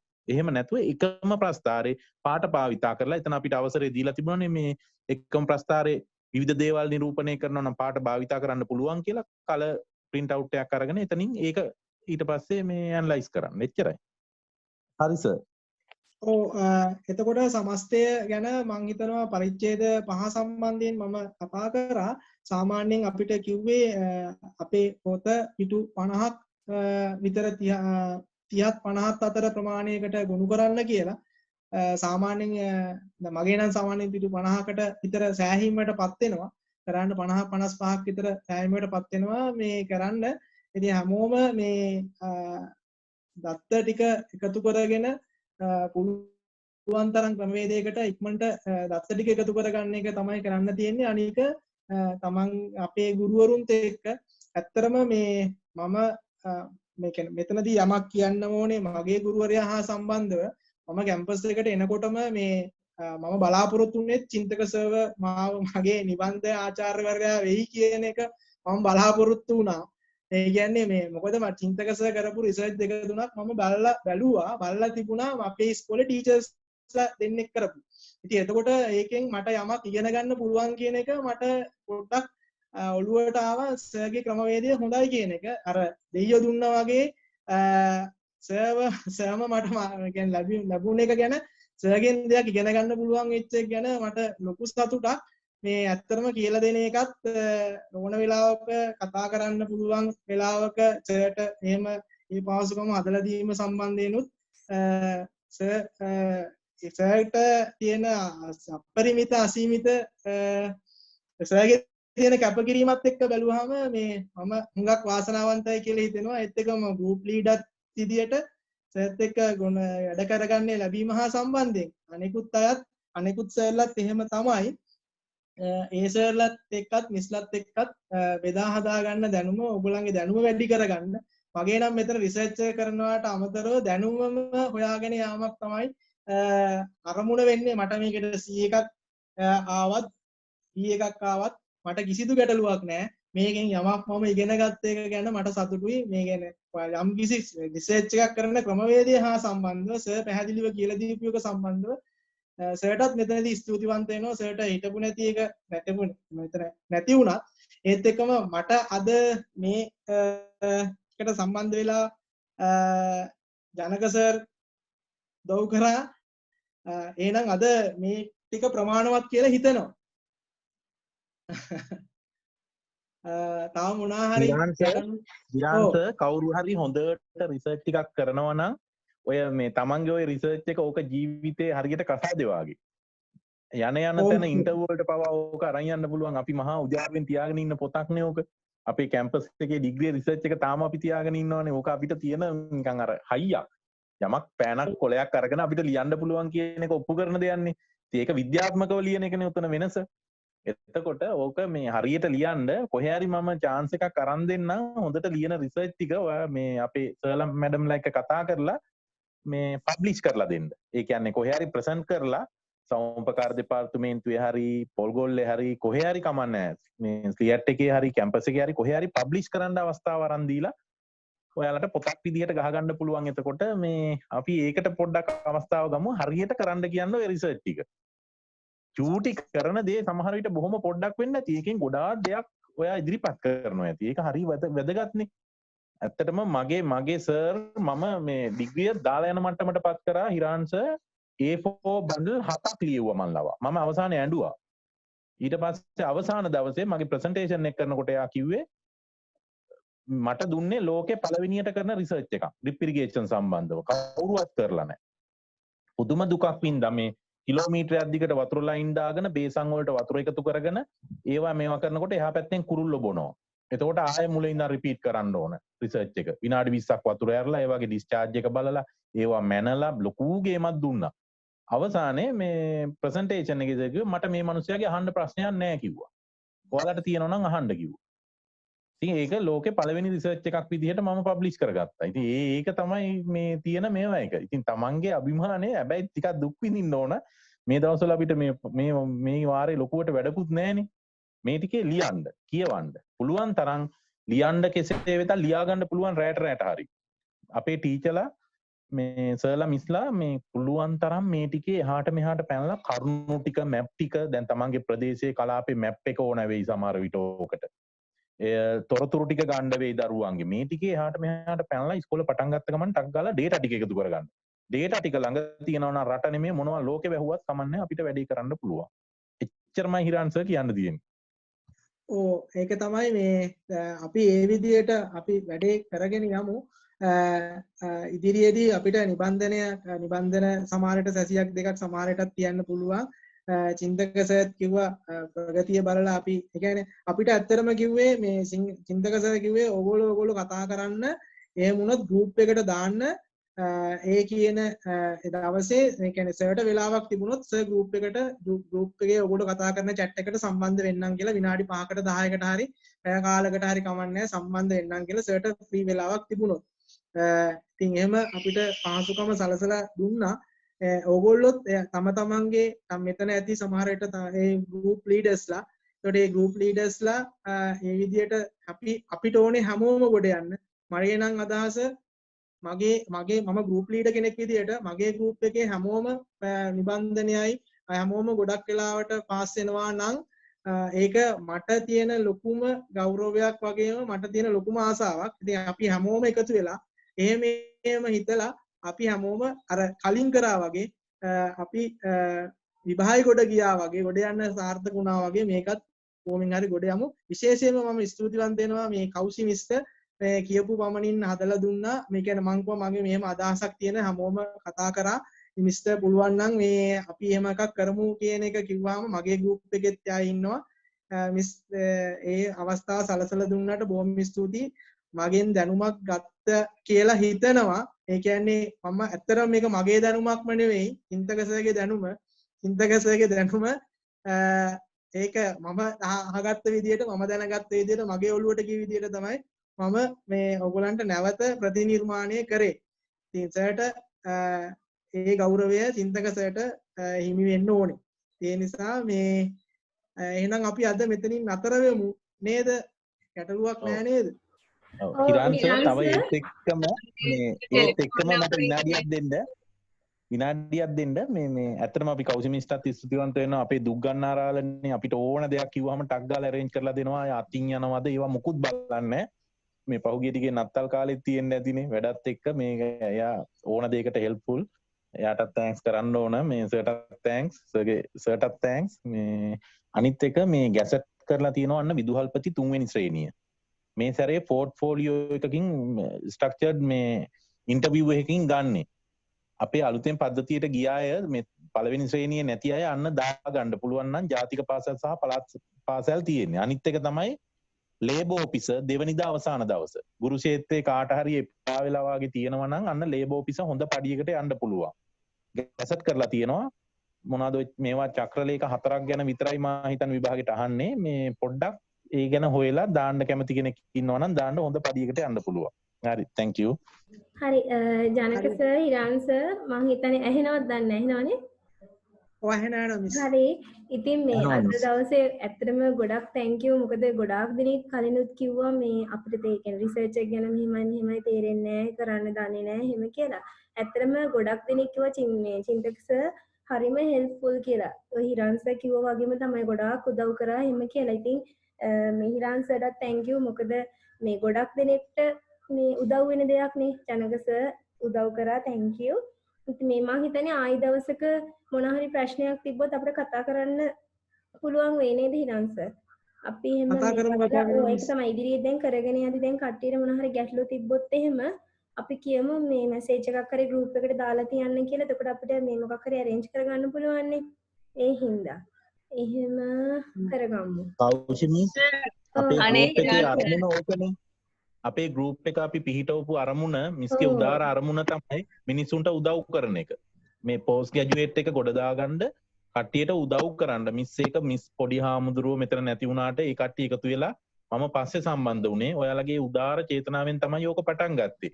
ඉතින් අපි ඉදිරියටත් අපිට කරන්න පුළුවන් අපේ දැනුමේ හැටියට කවුරු හරි එහෙම රික්වෙස්ට් එකක් කරොත් අපි එකතු වෙලා මොනවා හරි අපි නේද හිරාන් සර් අනිවාර්යෙන් සර්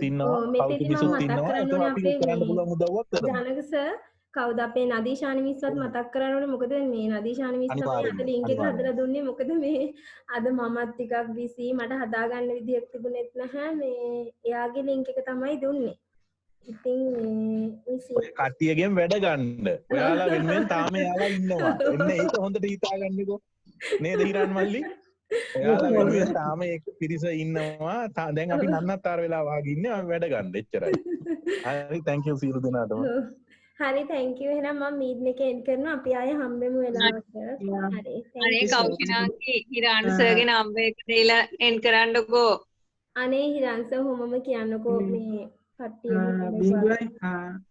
0.71යි හරි 841යි 55යි 10 හරි සර් රිසර්ච් එක කරගෙන යද්දි මොකක් හරි ප්‍රශ්නයක් වුණොත් කෝල් කරනවා හරි හරි මිස් ගැටලුවක් නෑ මේ ඔව් අපේ ජනමිසට හිරන් සර් කතා කරන්න ඕන කෙනෙක් මේ අපේ ලෙක්චරර්ස්ලා වගේ තමයි උදව් කරයි හැමෝම thank you very much අපි මේ බොහොම අමාරුවේ වැටිලා හිටපු වෙලාවක් ඔව් හරි මේ කතාව ඇත්තටම මේ ඔව් මම දැන් කීප දවසක්ම සර් එක්ක කතා කළා ඉරාන් සර් එක්ක කොහේ හිටියත් ෆෝන් එක ආන්සර් කරලා ඒකට උත්තර දුන්නා මොනවද කරන්න ඕනේ ඊට පස්සේ චින්තක සර්ත් හරියට උදව් කළා මාතෘකාවෙන් ওই ටිකට යන්න මාතෘකා කීපයක් තිබි ඉතින් අද ජනක සර්ගේ නම්බර් එකක් ගත්ත සර්ටත් පොඩ්ඩක් ඉස්සරහට කරදර කරන්න හරි අමාරුයි වෙట్లా ඉන්න වෙලාවක තමයි මේක ඇත්තටම ගොඩාක් පිං හැමෝටම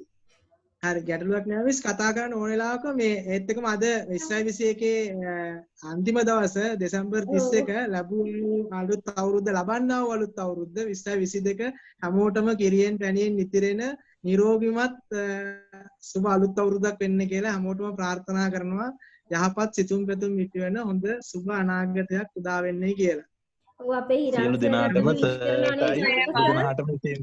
ජනක සර් අපි මේ හිරාන් සර් විශ් කරනවා නේද මොකද පිය පදවිය ලබා ගන්න අනිවාර්යෙන්ම අලුත් සමාජිකයෙකුත් වෙනවා ලබන අවුරුද්දේ රටට වැඩ කරන දරුවෙක් දායාද වෙන්න කියලා සර්ටයි මිස්ටයි මේ ප්‍රාර්ථනා කරනවා අපි කෞචිනංගිටත් එහෙමයි පහුගිය ටිකේ කරදරත් වුණා සියලු දෙනාටම මේ සම්බන්ධ වෙලා ඉන්න ටීචර්ස්ලා සියලු දෙනාටම සුබම සුබ අලුත් අවුරුද්දක් ලැබේවා කියලා ප්‍රාර්ථනා කරන්නම් අපි. හරි බොහොම ස්තුතියි සර්. සුබ අලුත් අවුරුද්දක් වේවා. මම එන්ඩ් කරනවා මීටින් එක.